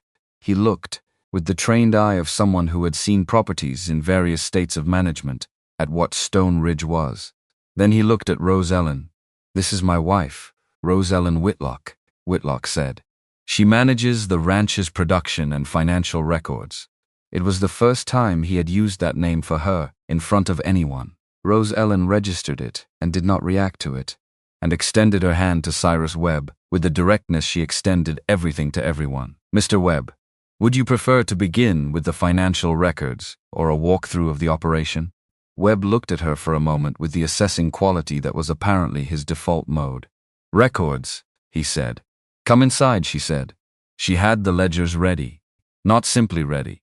Organized with a precision she had calibrated specifically for someone who reads financial documents quickly and needs to form an accurate picture of stability or instability from the structure of the records rather than from being told what to think about them. Every entry was current. Every transaction was documented in chronological order with cross-references. The Gordon Nash purchase agreement sat at the top of the pile where it could not be missed by anyone who opened the folder. She sat across from Webb while he went through it. Whitlock stood in the doorway, in the posture of a man who has given someone his trust and intends to honor that by not hovering over it. Webb was methodical. He read carefully and asked questions at intervals, and she answered each one without elaboration or defense. The way you answer questions when the answers do not require defense. When he reached the Nash agreement, he stopped and read it fully. "This is a standing contract," he said. 18 months with extension option. When was it signed? 6 days ago. The first shipment reached Bozeman as of yesterday morning. He read it again, set it down, picked it up, set it down, and the tax obligation. The first payment from Mr. Nash's commitment more than covers the October amount. She pushed a calculation page across the table. "I can show you the arithmetic if that would help." Webb looked at the page, at the numbers arranged on it, which were clean and organized, and arrived at their conclusion by a route that could be followed, step by step, without uncertainty. He set the page down. He looked at her with a look that was slightly longer than his previous looks. "Who prepared these?" "I did. You have accounting experience. I managed the financial records for a provisioning operation in the Missouri country for 12 years. She held his gaze. "Yes." Webb sat back in his chair. He was quiet for a moment that had thinking in it. Not suspicious thinking. The kind of thinking that happens when information is causing a person to revise a picture they arrived with. "Mrs. Whitlock," he said. The party who contacted our office suggested this ranch was in significant financial distress and might be unable to meet its obligations. I'm aware of what was suggested and who suggested it. She did not look away. Mr. Dole has had a financial interest in this property for a number of years. His assessment of Stone Ridge's situation is based on information that was accurate several weeks ago. It does not reflect the current condition of the operation. She gestured at the ledgers. What does reflect the current condition is in front of you. Webb looked at the ledgers, at the Nash agreement, at the calculation page. He looked out the kitchen window at the yard, where Cal was moving supplies, and old Pete was coming up from the root cellar with a crate, and Jesse was talking to 3 other men near the stable in the easy manner of people who have work ahead of them and are not afraid of it. I'll need to do a walkthrough, he said. Of course, Rose Ellen said. I'll take you. She walked Cyrus Webb through the operation for 45 minutes. She showed him the smokehouse and explained the production system in terms that were accurate and not overstated, which was more persuasive than anything inflated would have been, because Webb had clearly developed, over his professional life, the ability to detect inflation. She showed him the storage room and the organized inventory she had built over the previous 2 weeks. She showed him the root cellar, which had been the particular grief of the ranch for 4 years, and was now organized and partially stocked in a way that reflected what happened when grief was moved aside and replaced with practical attention. She walked him past the livestock pens, past the timber stands, explained the relationship between the cedar on the upper ridge and the quality of the finished product, which was not a thing she had expected to need to explain to a tax assessor, but which Webb asked about, with the genuine curiosity of a man who had not understood until he smelled it why the smokehouse output might be worth a premium price. Old Pete appeared at a certain point and began walking with them in the way. Old Pete sometimes inserted himself into situations without being explicitly invited, which was a quality Rose Ellen had decided to regard as an asset rather than an intrusion. This smokehouse was empty for 2 years. When she got here, Pete told Webb, without any particular preamble, with the directness of a man who had decided that the truth was the most useful thing he could offer. We were eating 1 meal a day, sometimes less. She came, and inside 2 weeks we were eating proper. He pulled at his gray suspenders. I've been on this ranch longer than most, and I'll tell you what the situation was before and what it is now, and you can make of that what you will. Webb looked at Pete. How long have you been here? 11 years. And before Mrs. Whitlock arrived. Pete looked at Webb with the directness of a man who has nothing to protect. Before she arrived, he said, we were dying. Not dramatic about it. Just slow. The kind of dying where you stop noticing how bad it is because it's been bad so long. He looked at Rose Ellen. She noticed, first day. Webb thanked him and looked at Rose Ellen, and she looked back at him with the same even composure she had maintained across the entire assessment, and he appeared to make a decision about something. I think I have what I need, he said. She walked him back to his horse. At the gate he paused. Not with the hesitation of someone uncertain, with the particular pause of a man who has something professional to say and is deciding how to say it accurately. Mrs. Whitlock, he said. The party who contacted our office will receive my report. I understand. My report will reflect what I observed. He paused again. That assessment was impressively prepared. I say that as a professional observation, not a compliment. He mounted his horse. What I saw here is not what I was told I would find. I know, she said. That's why it was important that you came and looked yourself. Webb rode down the mountain road, and Rose Ellen stood at the gate and watched him go. Whitlock came up beside her, not immediately. He had been watching from the porch, and had come down when the rider was far enough down the road that he was not going to turn back. Well, he said. We're fine, Rose Ellen said. He exhaled. A long, controlled release of pressure that had been building since Monday morning when the letter from Helena arrived. Not dramatic, just honest. The breath of a man who has been holding a specific weight and has just been told he can set it down. You knew we were going to be fine. I knew the numbers were on our side before he arrived. I needed to make sure he could see them clearly. She turned from the gate. Dole will receive a report that says Stone Ridge Ranch is financially stable, under capable management, and fully capable of meeting its obligations. Which means his strategy of waiting for me to fail isn't working. Which means he'll try something else. She looked at Whitlock. He'll try to buy someone from your crew. He'll look for a person who has been here long enough to know the property, and who he calculates can be persuaded. Then he'll try a legal challenge to the land boundary or the water rights. Those take longer to set up, but they're harder to defeat once they're in motion. Whitlock looked at her.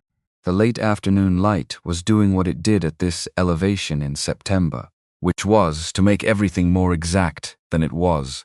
The lines of the buildings and the ridge above, and the face of the person standing in front of you. "You're not worried," he said. It was not an accusation. It was genuine inquiry, trying to understand how she was built. Rose Ellen considered this honestly. "I'm paying attention," she said. "That's different from worried." They looked at each other across the gate in the sharp September light, and there was, in that look, something that had been building in the edges of their working relationship for 2 weeks and had never been named, because they were both people who did not name things prematurely. Not because of fear, because they had learned, in different ways and through different kinds of loss, that naming a thing before it was ready to be named was a way of breaking it. Whitlock said, Colt gets back tomorrow with the Bozeman run." "I know. When the Nash payment is confirmed." He stopped, started differently. "There's a conversation we haven't had yet." She held his gaze. "About what this is," he said. "What this has become." He was choosing words with the careful economy of a man who does not spend language carelessly. When Colt gets back," she said. She had. They went back to work. Because there was always more work, and because the work was the most honest currency they had between them, and they both understood that. That evening, after supper, after the kitchen was quiet, and the bunkhouse had settled into its night sounds, Rose Ellen sat alone at the kitchen table with a cup of coffee that had gone cold and looked at nothing in particular for a length of time she did not track, which was the only thing she permitted herself that could be cold rest. What she was thinking about was a conversation she had not told Whitlock about yet. 3 days before the assessor arrived, she had gone to Dry Creek with Whitlock to speak with Martha Gill about a supply order. While Whitlock was at the livery, Martha had pulled her into the back of the store with the urgency of a woman offering information she has been sitting on for longer than is comfortable. "Slade was here 2 days ago," Martha said. She kept her voice low, which in a building with wooden walls in a small town was mostly courtesy. "Not asking about you this time." A pause. "Asking about Gordon Nash, whether the Whitlock Ranch had sent product to Bozeman, whether there was actually a deal or whether it was just talk." Rose Ellen had filed this and not shown what the filing cost her. "He also asked," Martha continued, with the expression of someone delivering the worst piece of news last, whether the marriage was on record anywhere, whether there was documentation. Rose Ellen had looked at Martha steadily. "What did you tell him?" "I told him I don't answer questions from men who ride for Warren Dole." Martha crossed her arms. "But he'll find out anyway if he goes to the right office." "You know that." She did know that. She had known it since the first day. The marriage was on record at the Justice of the Peace in the county seat, filed under her legal name, Rose Ellen Pruitt.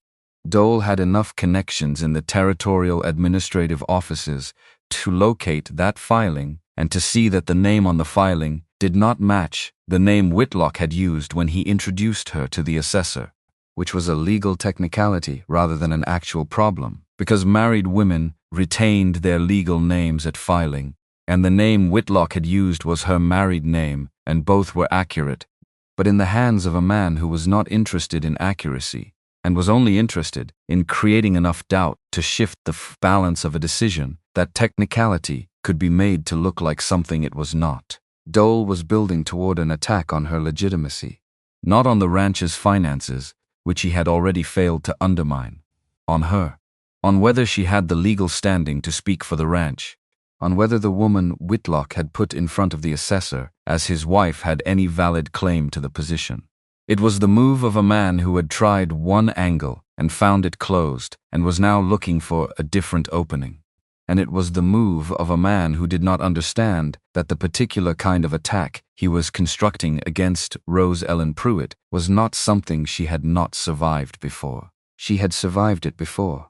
In the Missouri country, in the provisioning house. In the 12 years of building something that a man with the right connections could dismantle by questioning not her work, but her right to have done the work in the first place. She picked up her cold coffee and drank it anyway. The question was not whether Dole would make the move. He would. The question was whether she would be for it, whether she would be ready for it when he did, and whether she would have built enough visible credibility in the surrounding community that the move would land in a room that was already skeptical of it, rather than a room that was ready to believe it. Martha Gill was part of that. The assessor's report was part of that. The 45 minutes walking Cyrus Webb through a working operation was part of that. The 22 men eating supper in the bunkhouse every evening was part of that. Dole was about to fire at a target that had already moved. She wrote 3 pages in her notebook that night.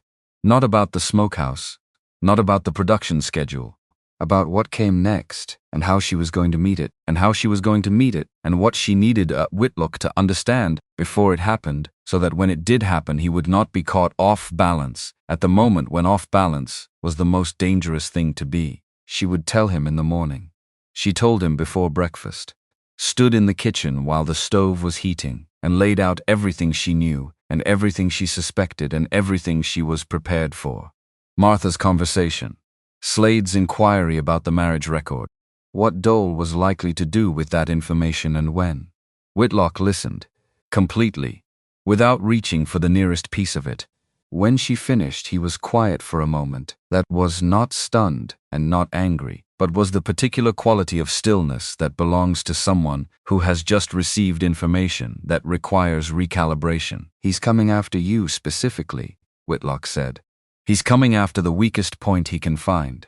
He's decided that's me. She met his eyes. He's wrong, but he doesn't know that yet. Something moved through Whitlock's expression. Not protectiveness in the way that positions itself in front of something. Something harder than that. The quality of a man who has made a decision and is done revisiting it. What do you need from me? Exactly what you have been doing, she said. Trust me to handle what I know how to handle. Don't step in front of it. Stand beside it. He nodded once, and the nod meant what it was supposed to mean. And when Colt gets back, he said, when Colt gets back, the tax payment gets made, and the Nash commitment is confirmed, and then we have the conversation. She turned back to the stove. One thing at a time. Rose Ellen. She stopped. He was looking at her with the expression that appeared when he had something to say that he had been accumulating over time, and had decided the time for accumulating was over. You came here knowing nobody, he said. Knowing nothing about this mountain or this crew or what you were walking into beyond what a letter could tell you. You came because you answered an advertisement that everyone else decided wasn't worth answering. A pause. I need you to know that. I see that. The kitchen was very quiet. I came because I had skills that fit a problem that needed solving, she said, and her voice was steady and accurate. That's why I came. I know why you came. He did not look away. I'm telling you what I see now. Those are different things. The stove ticked. The mountain morning was beginning outside the window, the light coming over the ridge, in the particular way it came, at this elevation, exact and cold and clear. Start the coffee, Rose Ellen said. And there was something in her voice that was not the same as what had been in it before. Something small and careful that acknowledged what he had said without making more of it than the moment could hold. He started the coffee. She called for the crew.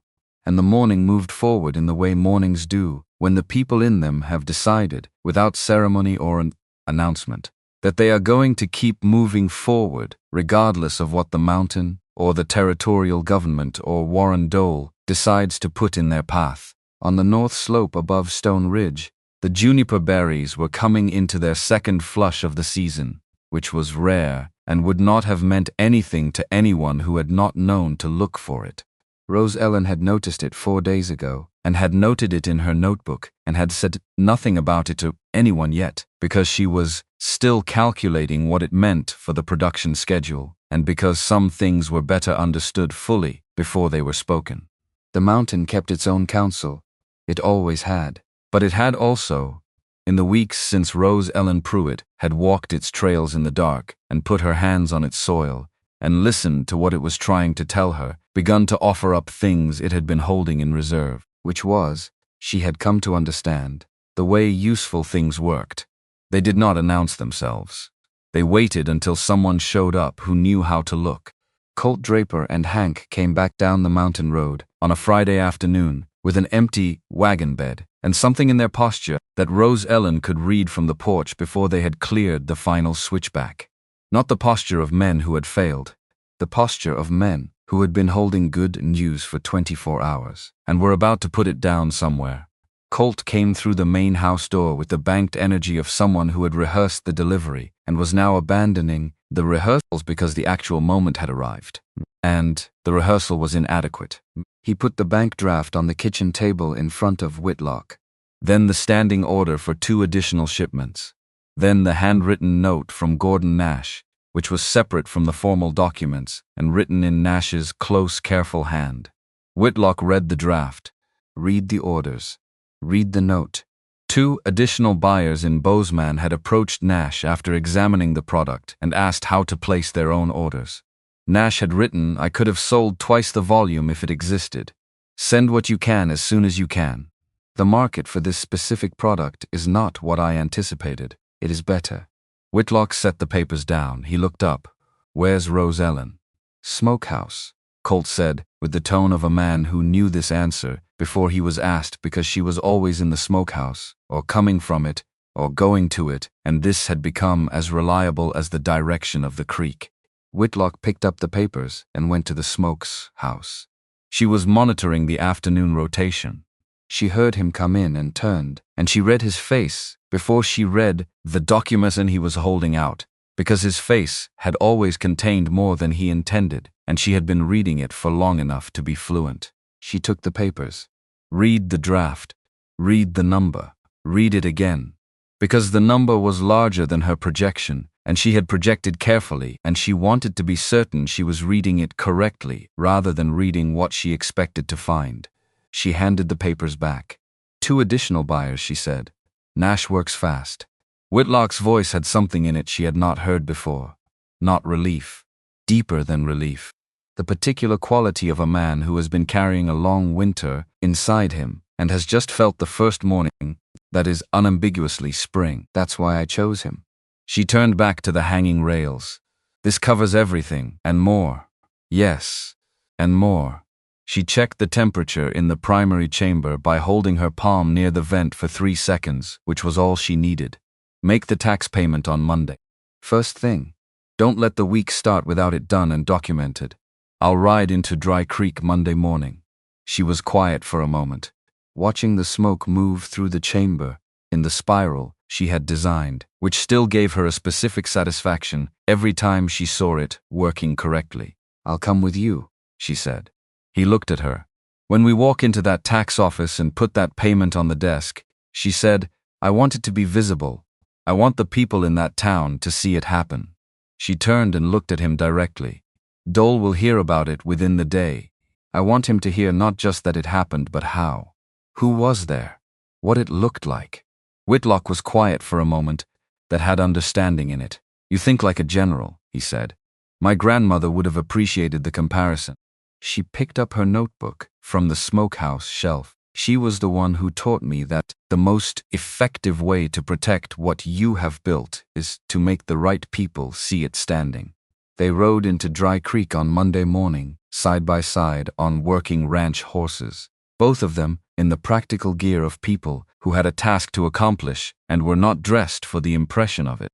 Rose Ellen wore her wool skirt and leather apron, and the felt hat that had come with her from the Missouri country, and had, over the weeks on this mountain, acquired the slightly battered character of something that had been through weather and work and was better for both. Whitlock wore his flannel and leather vest and the hat that had been through more seasons than either of them could accurately count. They rode past the livery, where 6 weeks earlier, a crowd had watched Rose Ellen step off the stagecoach and made their assessment before she had taken 3 steps. Some of those same people were on the street now. They looked. Rose Ellen rode the way she did everything, which was as though the looking was not her concern.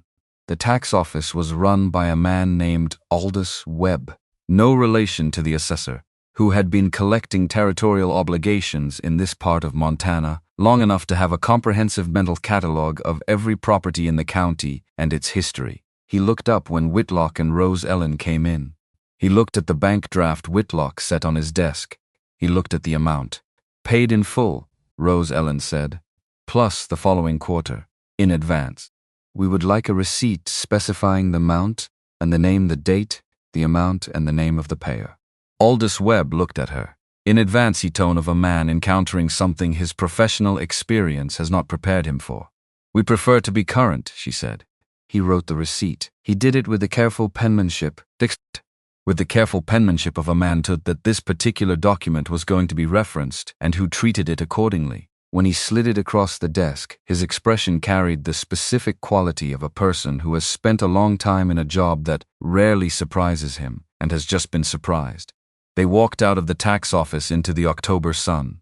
Whitlock tucked the receipt into his coat. They stood on the boardwalk for a moment in the particular quiet that follows the completion of something that has been threatening for a long time. Then the thorn in the afternoon arrived, not dramatically, not with the advance notice that danger usually extended in stories. Just a folded piece of paper, delivered by a boy old enough to run errands and young enough to not know what he was carrying, pressed into Whitlock's hand by someone who had paid him a coin to deliver it and was already gone. Whitlock read it. His face did the thing it did when something confirmed a specific kind of fear. He handed it to Rose Ellen without comment. The paper was unsigned, handwritten in the careful script of someone who wanted to appear official without committing to being identified. Its content was brief. It suggested that the woman known as Rose Ellen Whitlock was in fact Rose Ellen Pruitt, that no legal documentation of the name Whitlock existed in any county record, and that her authority to act on behalf of Stone Ridge Ranch was therefore in question. It suggested that interested parties might wish to make inquiries with the county recorder's office before accepting any contractual commitments made under the Whitlock name. Rose Ellen read it once, folded it, put it in her apron pocket. Dole. Obviously Dole. This was the move she had been waiting for since Martha Gill had told her about Slade's inquiry into the marriage record. What she felt, standing in the October sun on the main street of Dry Creek, with the receipt for the paid tax obligation in her husband's coat pocket, was not fear, not even anger. What she felt was the particular cold clarity that arrives when a thing you have been prepared for finally shows itself, which was the sensation of a door opening onto a room you had already memorized. She looked at Whitlock. He was already looking at her with the expression that meant he had done the same calculation and arrived at the same understanding and was waiting to hear what came next. "He chose today," she said. "He waited until we were in town. He wanted witnesses." "Then we give him witnesses," Whitlock said. She looked at him, then at the street around them, then at the door of Martha Gill's general store 20 feet away, from which Martha herself had just emerged and was standing on the boardwalk with her arms crossed and the expression of a woman who had seen the boy deliver the paper and had a comprehensive understanding of what it contained. Martha Gill had been running her store since 1861. She had outlasted a husband, 2 droughts, a fire, and every piece of bad advice anyone had ever offered her.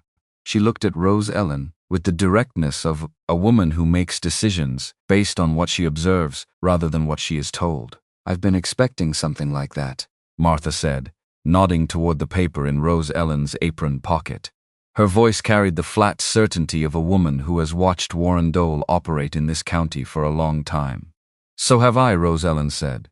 "What do you need?" And here was the thing about Martha Gill. She did not ask whether she could help. She did not express sympathy or offer comfort.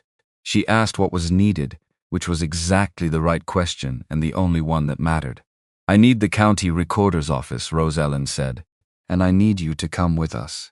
Martha reached back through her store door, lifted her coat from the hook without breaking stride, and put it on. I've been waiting for an excuse to walk down there for a week, she said. The county recorder's office was 3 buildings east. The recorder himself, a thin, precise man named Gerald Oates, who had been keeping the official record of Dry Creek and the surrounding county for 19 years, looked up from his ledger when the 3 of them walked in. Rose Ellen took the unsigned paper from her pocket and set it on his desk. Mr. Oates, I need you to pull the marriage record filed under the name Rose Ellen Pruitt, approximately 6 weeks ago at the Justice of the Peace. She looked at him steadily, and I need you to read aloud what it says. Oates looked at the unsigned paper, at Rose Ellen, at Whitlock, at Martha Gill, whose presence in any official office in this county carried its own particular weight because Martha had been extending credit to half of Dry Creek for 30 years and was owed more goodwill than she had ever collected. Oates pulled the record. He read it aloud. Rose Ellen Pruitt, of Missouri, in legal union with Samuel Whitlock, of Stone Ridge Ranch, Montana Territory, the name Pruitt being the legal name at time of filing, the name Whitlock being the married name taken in union, both names accurate, both names belonging to the same woman, the marriage valid, documented, witnessed, and recorded. By the time Oates finished reading, there were 6 people in the doorway of the recorder's office who had stopped on their way past and whose presence suggested that news in Dry Creek traveled in exactly the way news had always traveled in small towns, which was faster than anyone intended and in every direction simultaneously. The unsigned paper on Oates's desk was not an allegation that could survive contact with a public record, read aloud by the county recorder in front of witnesses. Dole had constructed an attack designed to work in whispers. Rose Ellen had moved it into a room with windows. "Thank you, Mr. Oates," she said. She picked up the unsigned paper and folded it, and put it back in her pocket. Evidence, if evidence was ever needed. I think that answers the question. Oates looked at her with the expression of a man who has just understood the full shape of what he was asked to participate in. "Yes," he said. "I think it does." Outside, Martha Gill walked beside Rose Ellen back toward the store, with the unhurried manner of someone who has accomplished what she came for. At the door she stopped and looked at Rose Ellen, with the direct assessment she had given her the first day they met, which was the assessment of a woman who formed her views by looking, rather than by listening, to other people's conclusions. "My husband built that store from nothing," Martha said. "He died in '74 and left it to me, and everyone in this county expected me to sell it within a year." "I know," Rose Ellen said. "I didn't sell it." "No." Rose Ellen looked at the store, which was as solid and worn and present as the woman who ran it. "You didn't." Martha looked at her for a moment longer. "You remind me of someone," she said. "Who, me?" A beat 30 years ago, she went inside. Whitlock came up beside Rose Ellen on the boardwalk. They stood in the October afternoon without speaking for a moment that had the quality of something settling. "It's done," he said. "That part is done." She looked down the street. "Dole will try something else. You said that before. I'll keep saying it until he stops." She turned toward the horses. "But he's running out of angles. Financial challenge failed. Legal challenge to my legitimacy failed. He has one move left that costs him something to make, which means he'll think longer before he makes it. What's the move? He comes himself." She untied her horse, "and he makes an offer to your face, in front of witnesses, so that if you say no it looks like stubbornness rather than good sense." Whitlock untied his own horse. "When?" "Soon. He won't wait long after today." She mounted. "When he comes, let me answer." They rode back up the mountain. The October afternoon light was doing what it did at this elevation, in this season, which was to make the landscape appear to have been stripped to its essential elements, the granite of the upper ridge, and the dark green of the pine, and the particular blue of the sky that existed nowhere else. Warren Dole came on a Wednesday. Not Slade, not a letter, not a rider with an unsigned paper. Dole himself on a good horse, wearing his gray wool vest and his close-trimmed beard, and the expression of a man who has calculated every variable and arrived at a number he is confident in. 2 men rode behind him. Not armed display, just presence. The language of a man who travels with weight because he has learned that weight translates. Rose Ellen was in the yard when they came around the final bend. She had been watching the road since Tuesday, which was not anxiety but preparation. She had positioned herself in the yard simply because she had nothing to hide, and she wanted that to be the first thing Dole saw. Whitlock came out of the cow behind her and took up the position he had taken consistently for 6 weeks now, which was beside her. Not in front, not behind. Beside, Dole looked at Rose Ellen, then at Whitlock, then back at Rose Ellen, and, this time, the look had in it a quality she had been waiting to see, which was the recalibration of a man who has arrived with one picture of a situation and is being presented with a different one. "Whitlock," he said, addressing Whitlock over Rose Ellen's head in the way that men who have not yet understood a situation sometimes do, reaching past the person they should be speaking to for the one they expect to control the conversation. "Dole," Whitlock said, "I heard you made your tax payment." Something controlled in his voice. Not quite surprise. The careful management of it. In full, plus the following quarter in advance. Whitlock's voice was the same temperature it always was, which was to say it had no temperature. It was simply accurate. Dole looked at Rose Ellen again. This time he spoke to her directly, which told her he had done his homework after Monday and understood more about the arrangement at Stone Ridge than he had previously allowed himself to acknowledge. "You're the wife. I'm Rose Ellen, Whitlock," she said. "Yes. You came off a stagecoach 6 weeks ago." A pause constructed to feel like wait. "Nobody in Dry Creek knew you. Nobody needed to," she said. He looked at her with the look she had been preparing for her entire adult life, which was the look of a man who is accustomed to women existing in one of two modes and is currently encountering a third mode he does not have a category for. He shifted his attention back to Whitlock with the patience of a man who has decided to try a different approach. "I'll be plain," he said. "I have an offer for this property. Fair offer. Better than fair given what it was 2 months ago. The condition it's in now is what matters," Rose Ellen said. He looked at her. Again. Longer this time, Mrs. Whitlock. The patience in his voice was thin in the way thin ice is thin, which is to say it looked solid until it didn't. "I'm speaking with your husband." "You're speaking with Stone Ridge Ranch," she said. "My husband and I make decisions together. So if you have an offer, make it to both of us." Dole's jaw moved in the way jaws move when a man is doing the internal work of adjusting to a situation his planning did not account for. He named a number. It was a large number, designed to create the pause that large numbers create, the involuntary moment of arithmetic that even people who intend to refuse must complete before the refusal is ready. Rose Ellen completed the arithmetic in approximately 4 seconds. "That's a fair price for what this ranch was 8 weeks ago," she said. "It is not a fair price for what it is now, and it is not close to a fair price for what it will be in 12 months. She looked at him with the steadiness that was the result of 42 years of practice. "You've done your research on us. I've done mine on you. You have 4 properties in this territory. None of them have access to the upper elevation settlements. This one does.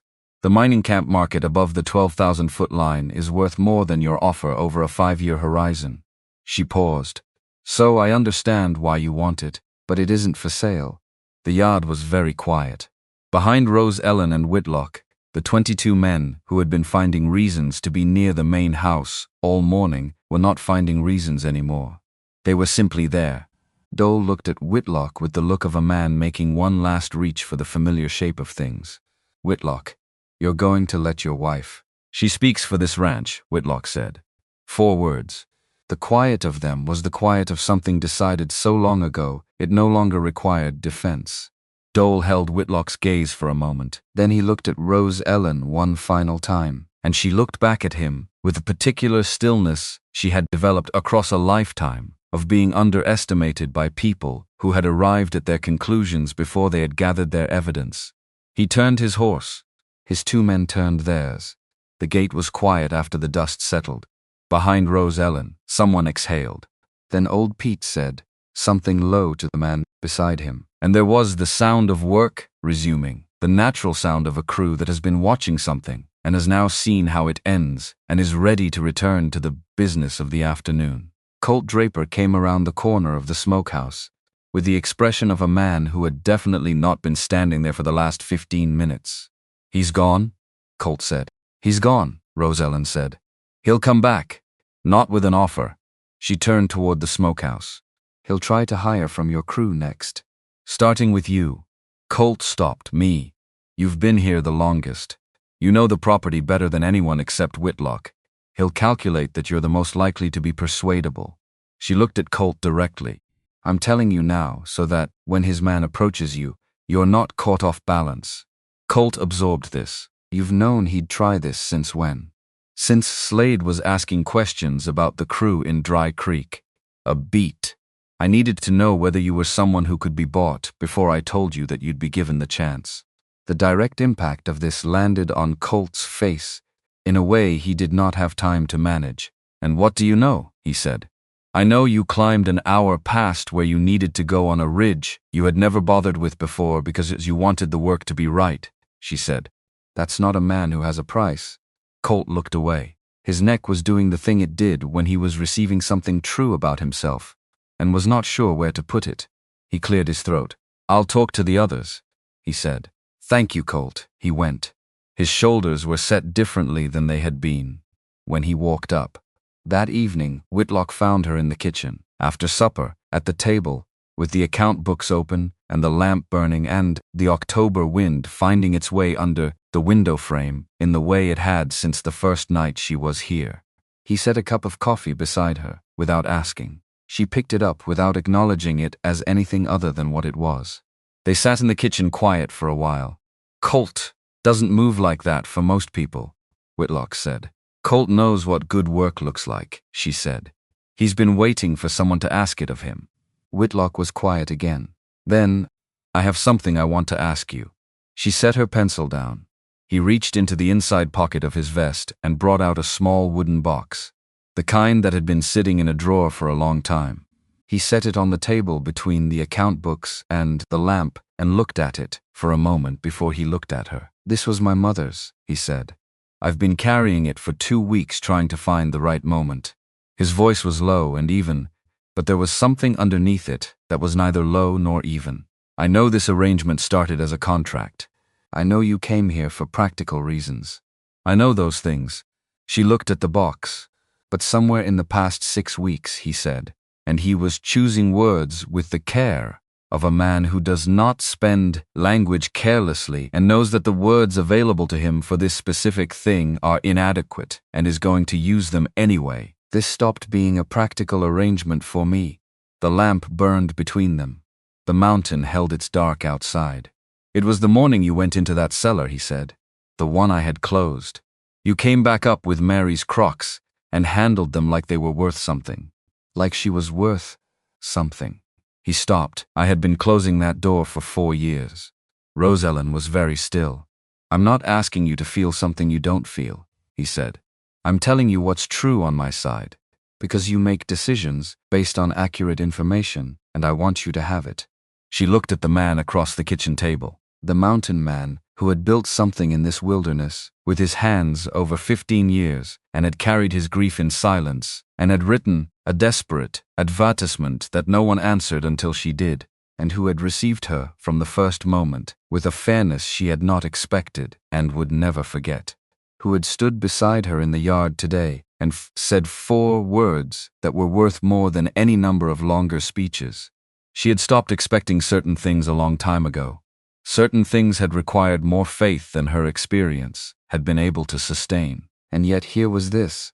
Here was this table and this lamp and this man and the 6 weeks between the stagecoach in Dry Creek and tonight. I don't make decisions based on accurate information alone, she said. Her voice was steady in the way that things are steady when they have been through enough to know what they are made of. I also make them based on what I have observed about a person's character, under pressure, over time. He waited. I have had 6 weeks to observe yours, she said, under considerable pressure. And, he said, and you are one of the most decent men I have ever been in a room with, she said. And this stopped being only a practical arrangement for me some time ago.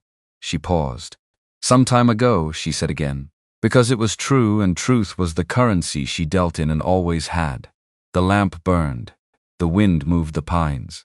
Outside in the bunkhouse, 22 men were sleeping on full stomachs for the 23rd consecutive night, which was a number that would have seemed impossible 6 weeks earlier and was now simply the way things were. Whitlock opened the small wooden box. Inside was a ring. Silver. Plain. Made to last rather than to impress. The kind of thing built by someone who understood that what endured was what was made honestly. Rose Ellen looked at it for a long time. She thought about the stagecoach and the whispers in Dry Creek and the 42 years before both of those things. She thought about the provisioning house in the Missouri country and the 12 years and the envelope on the desk by the door. She thought about sitting on the edge of a narrow bed looking at a wall and understanding that what came next was entirely up to her. She thought about a wooden chest and a letter folded soft with handling and a mountain road and a cellar full of someone else's careful work that she had decided to treat as worth something because it was. She picked up the ring. She looked across the table at Samuel Whitlock. "I've thought it through," she said. "Yes," she said.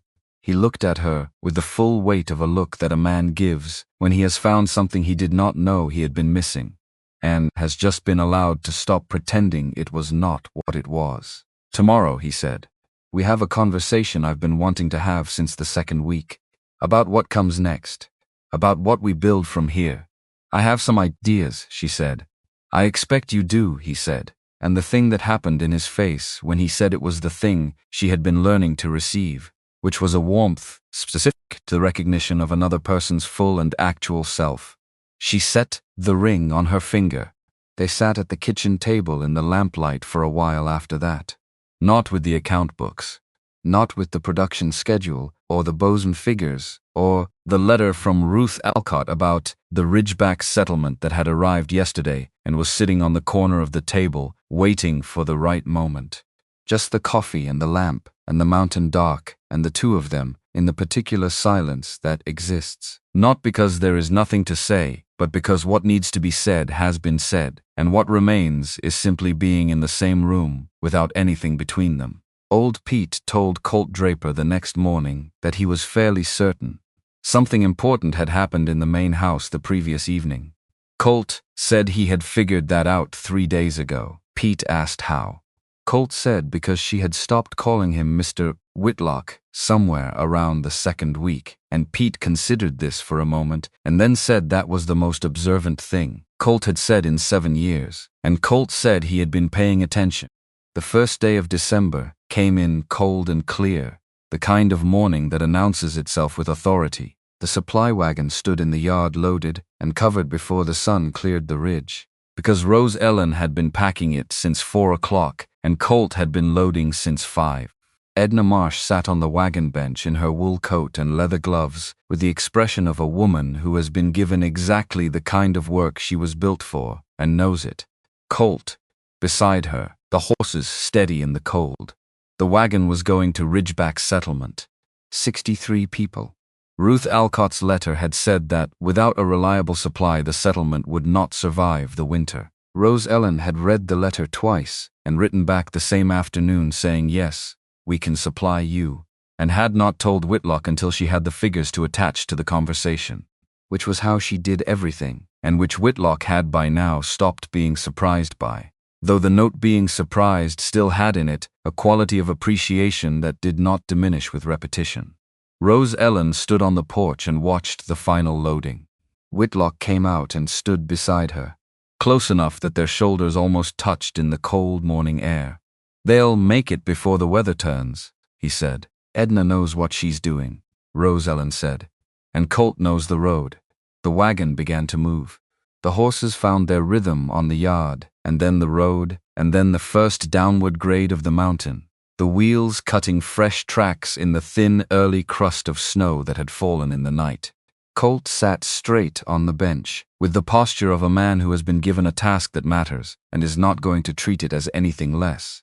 Rose Ellen watched until the wagon rounded the first bend and the sound of the wheels was replaced by the sound of the pines. Her hand was on her coat, at the level of her waist, resting there with the easy habit of something new that had not yet become conscious.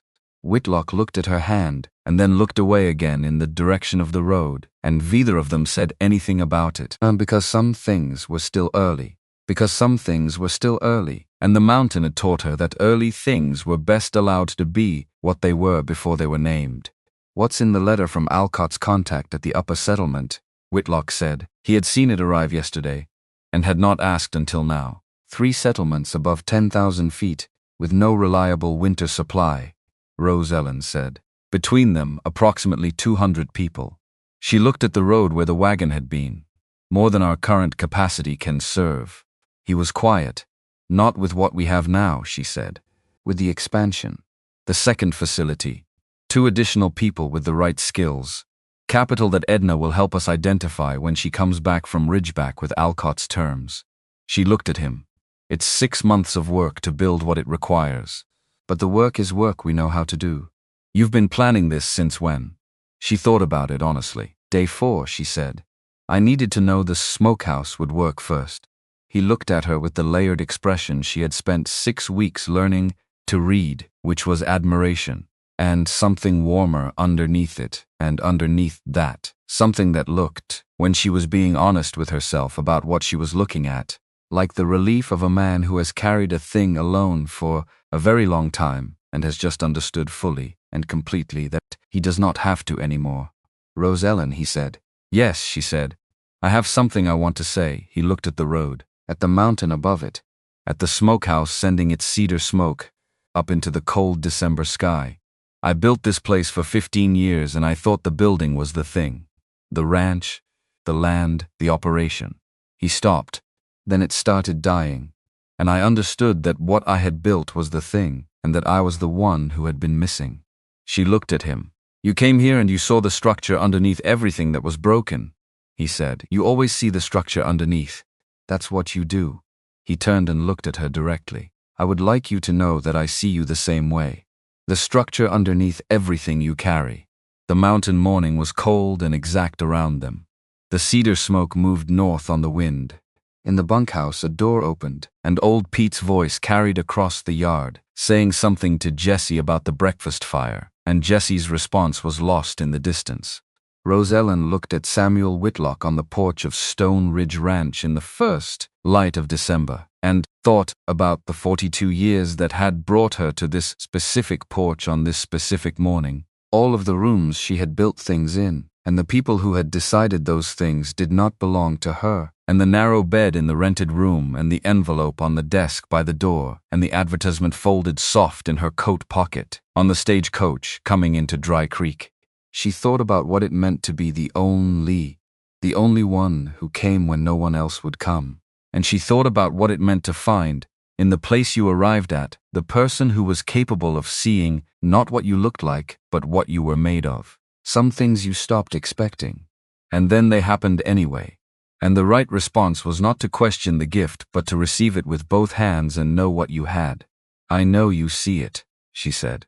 Her voice was the steady voice she had built across 4 decades of refusing to be made small.